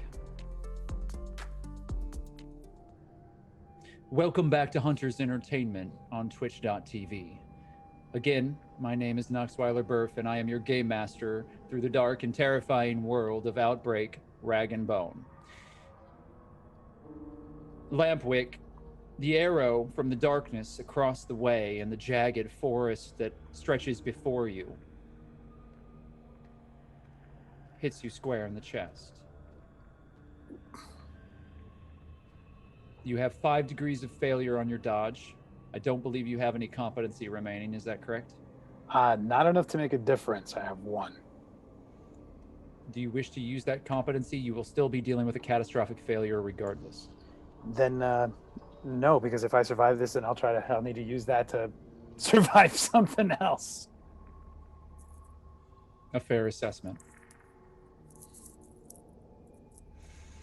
The arrow knocks you back. You stumble over the body that you've just created on the ground. You slip in the thick pools of blood that are on this mountainous road. Shattered and overgrown, you fall. I've already rolled your damage. And you are, however, wearing Citadel armor. I am indeed, yes. And that has an armor value of 2, correct? Right. So you will take a single 3 on your damage track. And though you are already carrying a wound from your previous encounter that has been unattended to, you will not be moving that over until we break your threshold, which is currently a 5. Is that correct? Yes. So if you take any further damage, you will be wounded again. Your wound will be aggravated, and you will be in a situation that will be much more difficult to manage. Okay. You are alive due to the armor that you are wearing. However, you have fallen prone. Your pistol, because of your 5 degrees of failure, slides across the road away from you. You are now most immediately unarmed. The knife is still in the head of the marauder that you have killed. I am going to act as though that knocked me out, because what I want is for whatever the hell whoever did that, I want them to think that they can come out and take care of me, because I know they want to eat us. So I'm staying still right where I landed. Faith, Rowan, Achira, to all perspective of yours, Lampwick has just been killed. As his body hits the ground, he is not moving. There is an arrow sticking directly out of the center of his chest. He's lying in a thick pool of blood. Everything is quiet. What are your intentions? Rowan gets lower. She's still taking aim because at this point in her mind, it's like a similar thing. She knows that if they kill Lampwick, one of them's probably going to be coming out soon to, take a hunk off of them. So she's just kind of like settling down into the leaves, and if she can, kind of kick some stuff up around her so that she's got a little bit of camouflage and cover while she's still in a sniper position. As all of you have been waiting to fire, if you remain in this position, you can carry successes over that you have rolled, and I will mitigate any sort of negative effects that would arise for you moving and trying to reposition your aim. So, for instance, if you choose to use your long gun or your pistol again, rather than taking black dice of difficulty due to the darkness, you will forego those rolls. If you have previously rolled any successes, those successes will continue to carry over as long as you do not use another skill or make a movement that would distract you from that concentration. And if you had failure, you should just go do other stuff? If you have failure and you choose to move again and wish to fire, you may have dice of difficulty that are added due to your environment.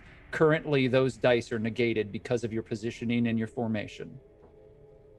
So, since I failed by 3, if I just stay still, I can roll again without difficulty dice? Is that what you mean? That is correct. Okay, if I stay still. Maintaining the same course of action that you were holding before. So even though you failed, you have been concentrating on this task. Right. And so it will give you benefit in this moment. I will do that because I think, even if I saw this person who I had no emotional attachment to in character, then I would just assume, like Rowan, that they're going to try to kill the rest of us as well, and just keep looking for them and where the arrow came from as well to shoot. If you would like, then you can make a pistol roll. I will allow you to try to pinpoint where the arrow came from, depending on the number of successes that you have made. If you get a 4 or above, I will allow you to target the individuals that are hidden in the tree line. That goes for everyone. So whatever weapon you're using, if you can break a 4, including the fact that you may have successes that you are carrying beyond from previous rounds. If you can break a 4, getting a 4 or a 5, you will be able to target those that are hidden in the tree line using the arrows. I will use 1 competency point to make the 4. Okay, so you have 4 degrees of success, I see, Faith. You roll 1 single blue speed die, which you will be operating on a 2. Everyone else also only uses the single speed die because you have already drawn your weapons and are aiming. Give me 1 second then. I can roll for you if you like, or if you wish to, you can roll. Nah, I rolled. It's not a good roll, but I rolled. All right. So I appreciate that. I'm going to re-roll for you, Achira, because you shouldn't have a speed of 10 with a single die. Oh, Unless it exploded, and it might have exploded. That must have been what had happened. So oof. you've rolled a 10, which is exceptionally bad. But that's all right. You still have succeeded on the shot. So you have 1 degree of success as it stands. What about Rowan in this moment? She is trying to stay put where she is to let the successes carry over. I will spend one of my competency points that I have to bump that up to 4 because I had 3 successes last time. And I will let you roll a speed die for me, Knox, if I have to. You're operating on a 4. So let's start at the very beginning. Faith, you're the first to operate. You have 4 degrees of success. Is there something, Achira? Because I was operating on a 2 before, Mm-hmm. but I had a degree of failure. Was it that I erased that one with this new roll? That is correct. This is a new round. Got Yes. it. However, any successes that you had rolled over, along with the removal of any detrimental additions that I would have added to your roll. So you did get some benefit by staying put. So let's start at the 2. Faith, you have 4 degrees of success on your pistol. That is enough for you to target the individual in the tree line. I'm going to see how they do. That is not good for them. You have struck the individual in the trees. I'm going to roll damage for you for your pistol. You have 4 degrees of success, which is a catastrophic hit. If you were to spend an additional competency point, it would be an auto kill. God damn it! Only got 2 left. I will do this thing for the team. With that additional competency point, a dark shape drops out of the tree and falls into the underbrush, lifeless.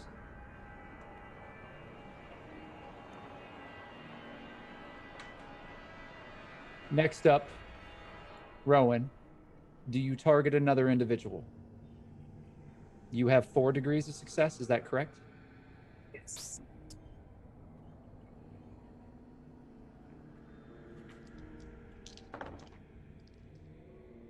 Your long gun cracks in the darkness loudly.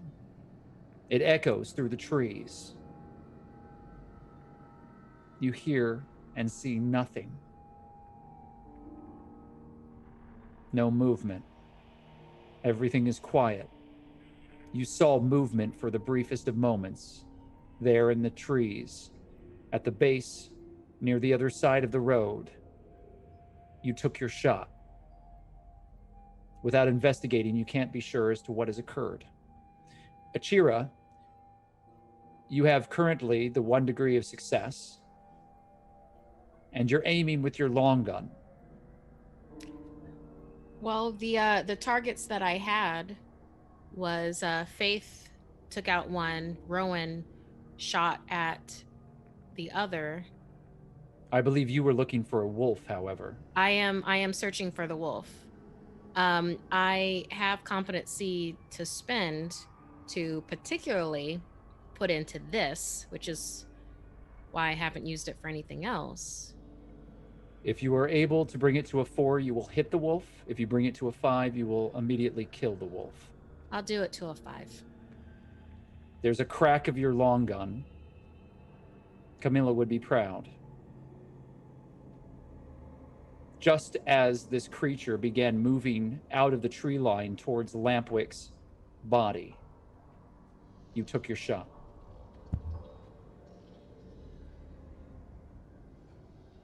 The beast is dead, and you see now its matted fur and all of the trophies and trinkets that have been attached to the leather panels that have been strapped to its sides. If this long gun were not as powerful, smaller caliber fire might have not been as lucky in the penetration of that leather. The animal breathes heavily, raggedly, and you watch as the life leaves its body. Nothing else happens. The road is quiet.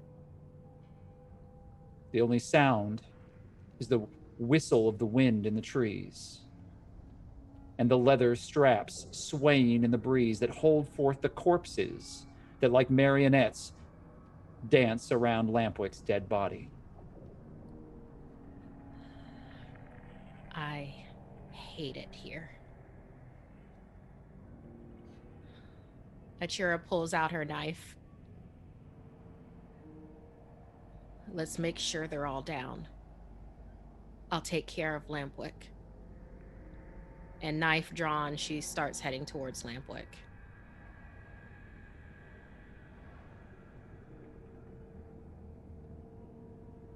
You step into the road. Make a spot listen check.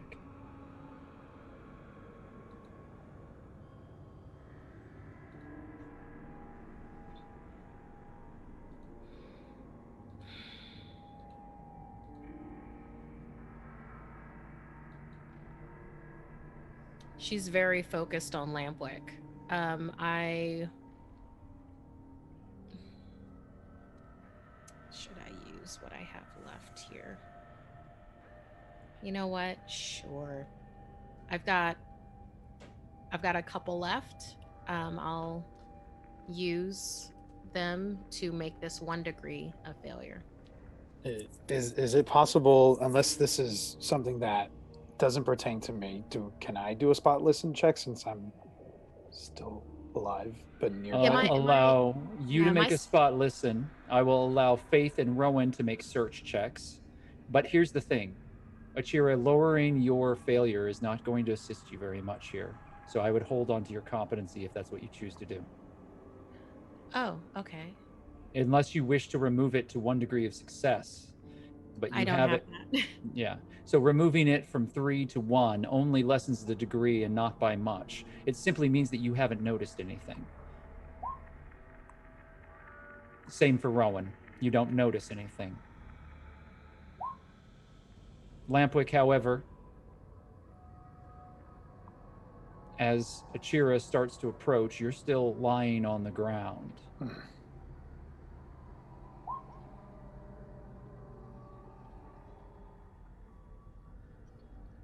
There's ragged breathing from the distant tree line. It's soft. It's muted. Someone is wounded, and it seems to be coming from the direction that Rowan's shot was taken. Someone is still alive, but horribly hurt. And just to be sure, the ragged breathing, this is not my sentinel. Like, there's nothing about what I'm hearing that makes me think that my guard is, because he's a ragged breather, but this is different. He is a ragged breather, but they are not here, and you're sure that that is not the sound that they make. This sounds like someone gurgling through their own blood in lungs that are filling. Then I'm gonna start to get up, and I'm gonna pull the arrow out of my chest. Well, Achira starts. You stop, Achira. You're walking through the road, and all of a sudden, Lampwick shoots up and starts pulling the arrow out of his chest. And if I see Achira, I'm gonna point in the direction. There's one left. I think it's fair to assume in this world that's not the first thing that comes through Achira's mind. When a dead body lying on the ground sits up, it's not usually a good thing. Achira, how do you react to this moment? Chira's gonna pull her long gun and she's gonna train it on Lampwick. On his whoa, head. Whoa. As soon as I see anything like that, I'm gonna immediately react. There's no way. Are you alive? I'm not dead. That thing needs to die over there. And I'm like, Achira's gonna swing the gun over to where Lampwick's pointing. Yes, beyond the trees, there is a shape. In the underbrush, someone leaned up against the tree, their back to it.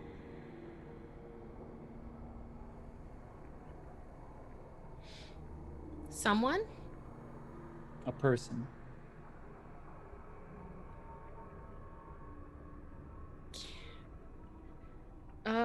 I don't want to immediately assume because we have other people out here. So you don't fire, you investigate. Let's surround them. No, I don't think our people would be stupid enough to be in a kill zone. I fire. Make your shot.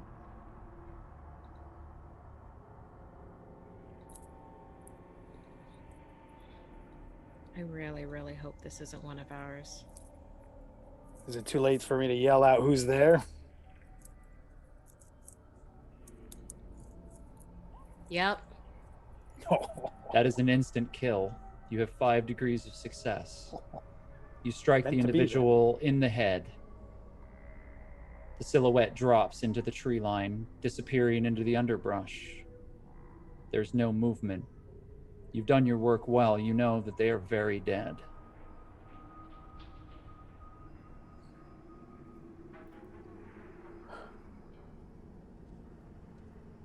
There's no point in checking.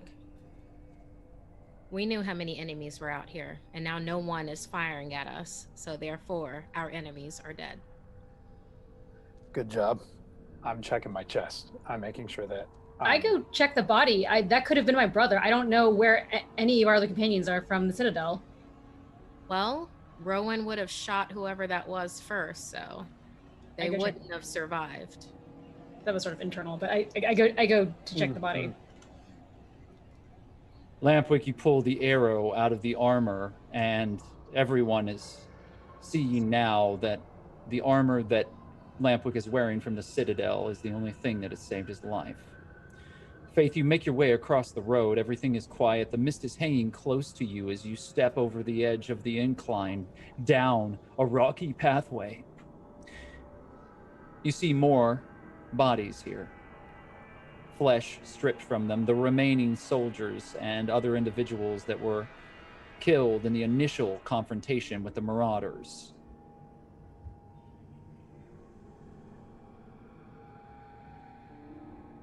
One of them you recognize. It's Inez. The flesh has been stripped from both of her arms. You see the bone. She has been carved open, her intestines removed, and flesh pulled from her body. The Citadel uniform has been stripped in many places. The tatters of it nailed to the tree like disgusting trophies. You see the individual that Achira has shot.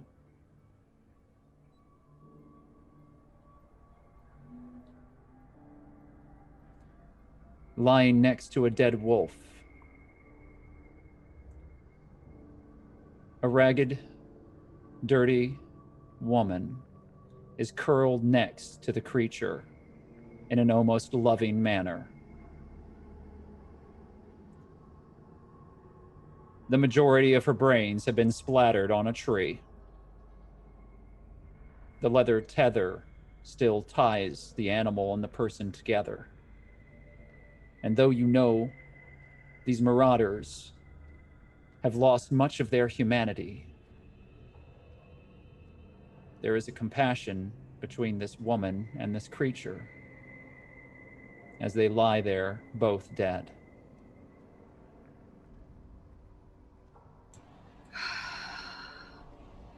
Fucking Achira, just shooting first and asking questions later, which is normally, I guess, good thing. God, Inez.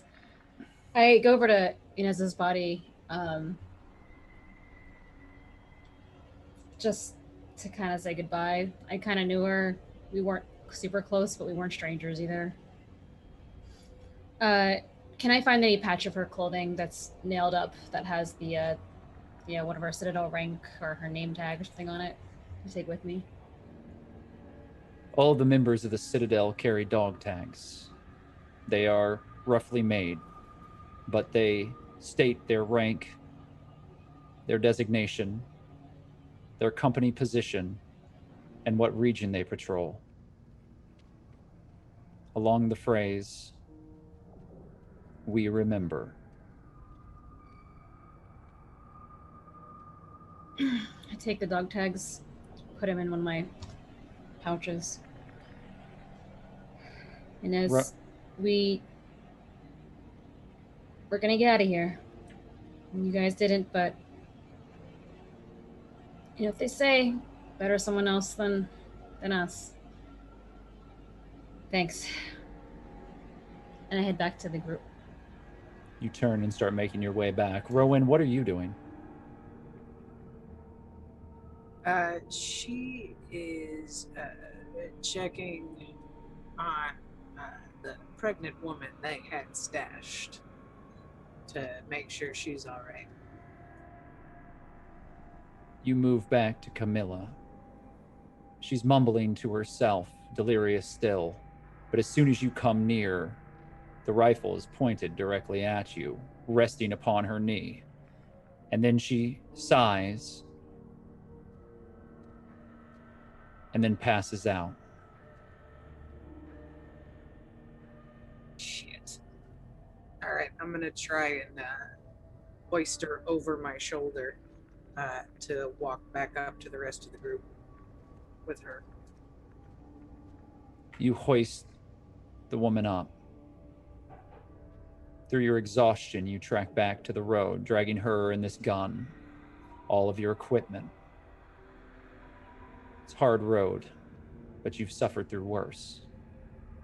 You make your way back to the group. Achira, what are you doing? Looting the bodies.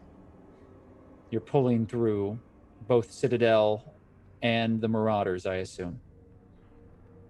Yeah. I mean, we came here for supplies, and anything that we don't leave behind, well, anything we leave behind, the enemy will have. So, stacked in neat piles next to each of the bodies in strange, almost art-like forms, ammunition is taken from weapons and laid out in circles around bone and flesh.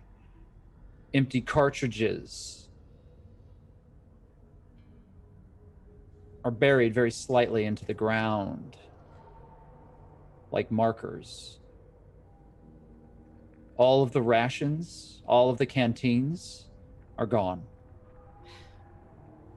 There is no food here that you can see. They must have already taken it back to wherever. But get the ammunition that you can. Let's also check out the ATV. Lampwick, how are you? Do you want me to look at you? Yeah, in a second. And as I kind of get my bearings and I see Achira kind of gathering all this stuff, if I see Rowan coming back and with Camila and struggling, I'm gonna go to Achira and I'm gonna say, hey, come with me to help her. First off, I think maybe we need a safe word or something. If you're not dead, then you need to let me know, because I was about to blow your head off. Well, everything happened so fast I didn't know, but now that I do, I will say whatever the hell you want me to, because I saw the shot you took on that one, and that can't be me. Yeah, I don't know. Just papaya. I don't know. Papaya it is. And I'm gonna papaya right now because you need to come with me and we need to help Rowan right now. I don't know how much longer I have, Achira, and I need to make sure that you've made some friends before I go. And I'll tell you specifics later, but just come with me right now because we need to help. And I'm gonna move, and I'm gonna try to kind of tug on you a little bit, but I'm gonna beeline to Rowan and give one hard look back, Achira, please. And I'm gonna help Rowan. Achira's gonna follow along, but you hear her murmur, "It was just a trap, though, right?" No. And I'm gonna go right to help with Camila. And as soon as I get there, I'm gonna do the same thing that I've been doing with Camila. I'm gonna try to keep her calm and in her delirium. Unless she's passed out, I'm gonna just then help Rowan. She's with the fully fist. Yeah, she's unconscious. So physically, you help Rowan. Lampwick rushes towards you. Achira is staring at both of you with a strange look upon her face that you've never seen before. Faith, you're on the other side of the road. You're pulling yourself back up. Achira, you hold on to this handful of ammunition. You're looking about. There are resources here. They didn't care about the weaponry. They didn't care about the advanced technology that it was available. They only took the food, the water, and the flesh of those that they killed. Achira would relay that to Rowan as she, I guess she would run back for the medical crate that she had to sit down to be able to shoot, to then bring that back over to them. Everyone I else help? is on the road. Is that correct? I'm with Rowan. Yeah, I've gone to help with Camila. And Achira, to be clear, you've gone back for the medical crate. Yeah, I set it down where we had originally had our, I guess, shooter's nest. It isn't far. I would grab that. My intention would be to bring it back to all of them for us to open it and see what we're going to see. I do need you to make a spot listen check when you do so, though. Okay.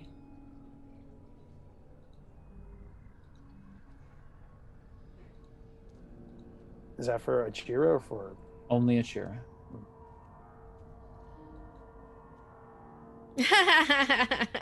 I think I didn't bother hiding it. Wow. Since I just rolled a 5, so that's 5 degrees of success. Congratulations. Now I get the rolls. Success. Well, this was a very important roll for you, Achira. You lean down and you grab the medical crate. Someone is coming up behind you. You hear them. They're moving carefully with military precision. You think they have a gun trained on you. What do you do?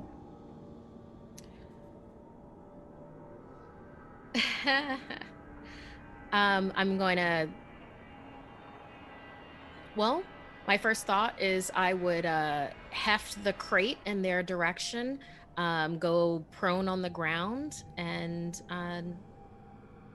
train my weapon on them.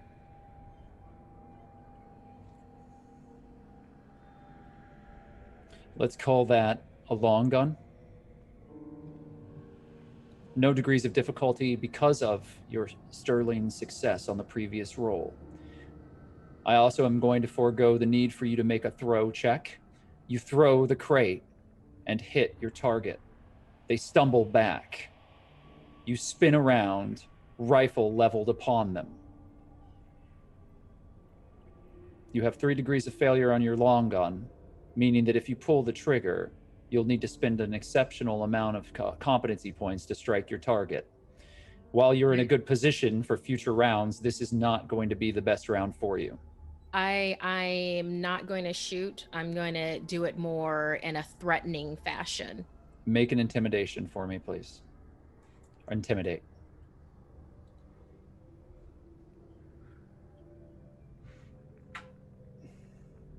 Sorry, I don't think she does that a lot. It's taking me a second to find it. There it is. Oh, yeah, she does not do that a lot.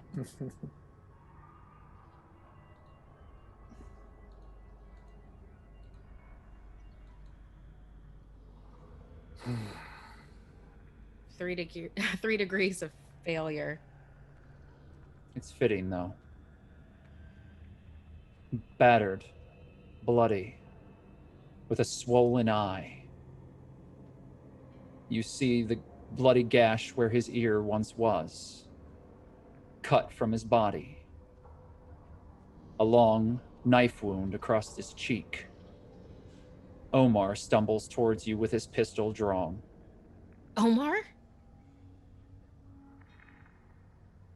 You were going to leave me. This is your fault. It wasn't me. You think I'm in charge? Rowan is in charge. And you know that. Just like always. You're poison. And I didn't see Faith stopping either.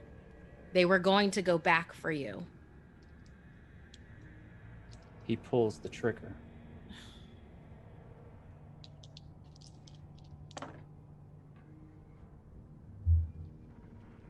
Given that you have been locked in a brief conversation, you were not surprised, and facing him. I hit him with that crate. You hit him with the crate. I'm going to allow you to make a dodge check as you roll into the underbrush and attempt. Is this a location hazard? A new one? Because it is not a new location hazard, I'm sorry to say. Okay. It is the same location hazard that you have been in.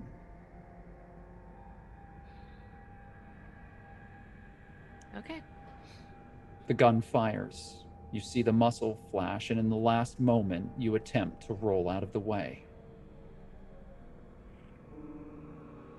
I don't have anything I can put in this, do I? How many competency do you have remaining? 2. I suppose we should see how the dice roll.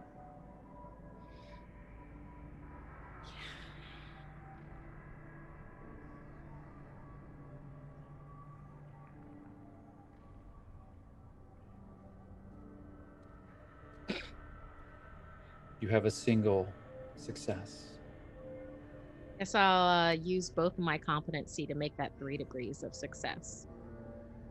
Due to the dice of difficulty that I put on Omar's roll because of the crate striking him and because of his bloodied eye, you have succeeded in moving out of the way. Just barely.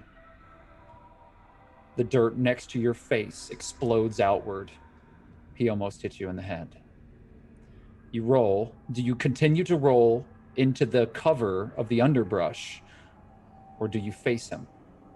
Well, with the 3 degrees of success, I'd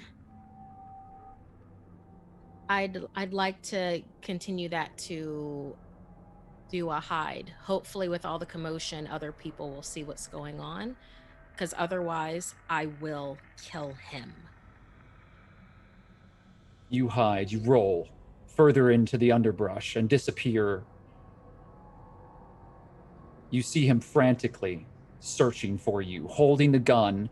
He pulls out a flashlight. It's large, but he clicks it on and is scouring with his gun ahead of him and his flashlight in front of him, looking desperately for you, kicking into the underbrush as he begins moving forward. I'll have Faith, Lampwick, and Rowan. Now tell me your intentions as you hear a gunshot behind you from off the road where Achira just was. So we know Achira headed in that direction. There is no question in your mind. Either Achira just took a shot or someone took a shot at Achira. Where are we with Camila and Rowan? Have we brought her You are back? halfway to the road in the Okay. middle of the open. Do you wish to set Camilla down there and investigate? Rowan, we need to go see what's going on, I think. I'm going to go. I agree. You go in however you want to go in. I'm going to sneak around the side in case somebody needs to come up behind if there's more than one. Get a scout outlook. Do you want to do that wonderful distraction thing that you did last time? Because that was just chef's kiss. Yeah, well, it didn't work out. I barely got out of that, so I don't know how much more of that I can do. But hey, let's just... have we heard any of the commotion? Have we heard Omar yelling? Can we distinguish any voices? You hear voices, but you don't clearly make out who they are or what they're saying. It's just the sound of intense conversation. Have we ever heard these marauders talking? I don't think we ever Never. have. Never. I'd point that out to her. Growling. They don't seem to use words in the same way that everyone else does. You've actually, only Achira saw this, but they were using a modified version of American Sign Language with one another. Huh. Look, Rowan, I'd love to do that again for you, but I'm sticking right by you this time. Okay, let's go in as quietly and quickly as possible. Do you ever have any military training? Isn't all of this military training at this point? To a degree, just That's what I got. Heel to toe. Right behind. What you. about Faith? I knew I was coming from a different direction back after I checked Agoniz's body, but did I get close enough to be able to be talking with Rowan and Lampwick, or am I too Yes, far? I Okay, I say wasn't that sure if I was you're there. just stepping up to them as this occurs. Okay, and my spot wasn't. I didn't hear. Okay, are we just gonna leave? We're gonna leave our friend here. Camilla's just gonna. I kind of slapped Camilla a little bit. I'm like, hey, how are you doing? Do you think we can hide you in a bush again, or? She's delirious. If you wish to make another first aid check, you could try to bring her back to consciousness. All right, I do that. Oh. So your action is going to be spent waking Camilla. Yeah, Michelle is stressing out because I want to go over there, but I know Faith would not do that, so gotta do All this right. character. I respect that choice. Following your character's intention is always the best choice. Okay. 2 degrees of failure on your first aid. Do you wish to modify that? No. I cannot do so with any way that makes sense. She does not wake up. That's all that you have to worry about. Just you fail. So Lampwick and Rowan, am I hearing that both of you are stepping into the woods? Yes. We'll be right back, I say to Faith. Hey, you look after her. We'll be right back. We've got to see what's going on over here. Yeah, I'll get her to her safe space. Chira, make a stealth for me. This is a contested roll, and you're going to want to succeed. Now that I am out of the clearing and the road and am now back into actually an environment that we haven't been in and trying to escape Omar, is this a location hazard? I'll make it a location hazard, yes. Because your life very much is on the line here.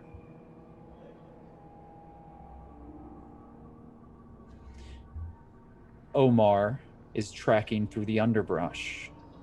You're carefully moving and crawling. You've rolled out of the way. He's getting closer as his combat boots kick wildly at the debris underneath these trees. You feel a pine cone roll right past your face. You steady your breathing so that he can't hear you. The light begins pouring across the leaves near you. Rowan, Lampwick, someone with a flashlight and a gun drawn is searching the underbrush in front of you. What are your intentions? I'd like to sneak up behind them and pistol whip the shit out of them. Make a stealth roll for me to get behind them. You have a lot of ground to cover.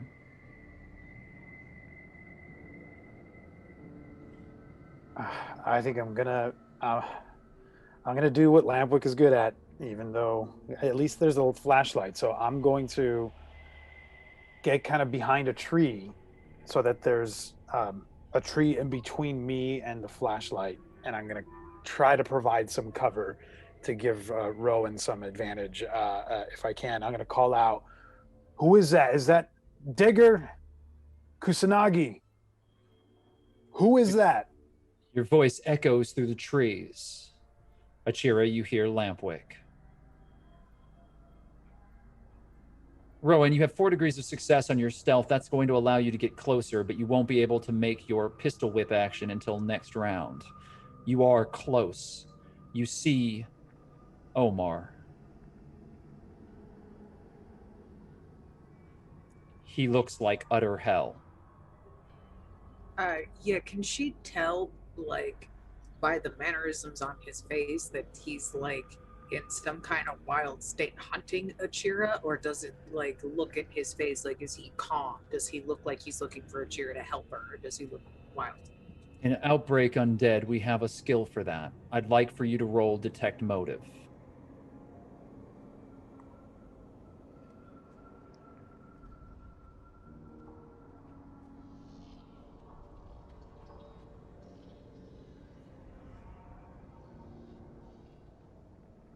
You have 2 degrees of failure.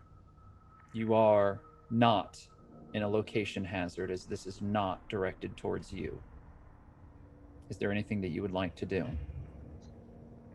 I think Rowan's just gonna wait there for a minute to get a closer look before she takes her next action to see if, because I think she's also trying to figure out, like, you know, what state he's in. If he's been bit, she might just leave him. So she's trying to kind of figure all of this out as she's You're watching. assessing the situation, which makes a great deal of sense. This is one of your students, a member of your platoon. However, he is acting strange, but he is in full hunt mode.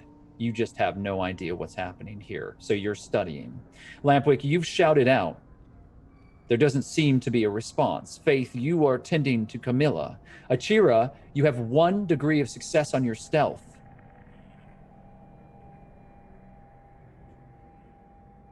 Is there anything that you can do to modify that degree of success? Sure, but he hasn't listened to reason. He's actively hunting me.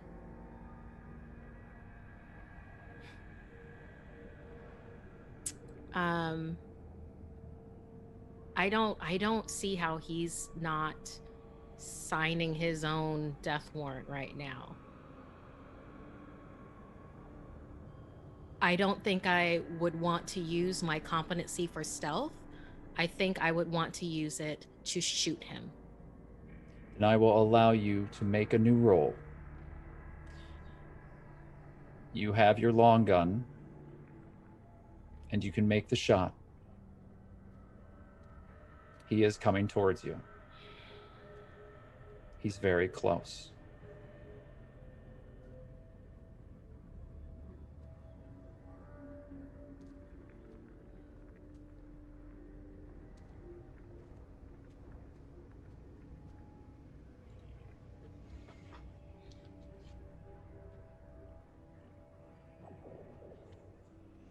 I got 3 degrees of success. I have competency to make it a headshot. I'm choosing not to make it a headshot, but I refuse to be killed by Omar. That's not happening. Not today. So if with that 3 degrees, I can target it in a different way to disarm, then that's great. But I'm not getting killed by this dude right now. It's not happening. If you wish to disarm him, you will need 5 degrees of success to shoot his hand. You can spend your competency to do that as opposed to a headshot and put a bullet in his hand. 4 degrees is a headshot. Could I just spend 1? If you do 4 degrees, I will make a check to see if he drops the weapon. I'll do 5 degrees. There is no roll needed on my part. You shoot his hand. You take the moment. You watch him. He's getting closer to you. You don't know that you'd be able to carefully move out from this underbrush without being seen regardless. You are truly cornered. He's moving forward. You hear your allies shouting, but they're far away. You make a very hard decision, Achira. But you make one that shows more compassion than perhaps this individual deserves in this moment. Well, after I shoot him, I do want to hit him with the butt of the gun and knock him out. The gunshot issues forth. There's a sharp flash from the muzzle of the long gun as you raise it up just in time to hit his hand. The gun drops and he pulls back.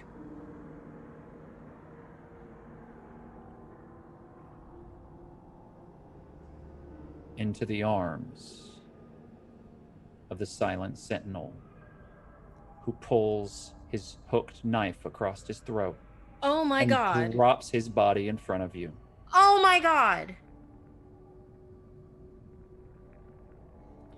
The figure that you see now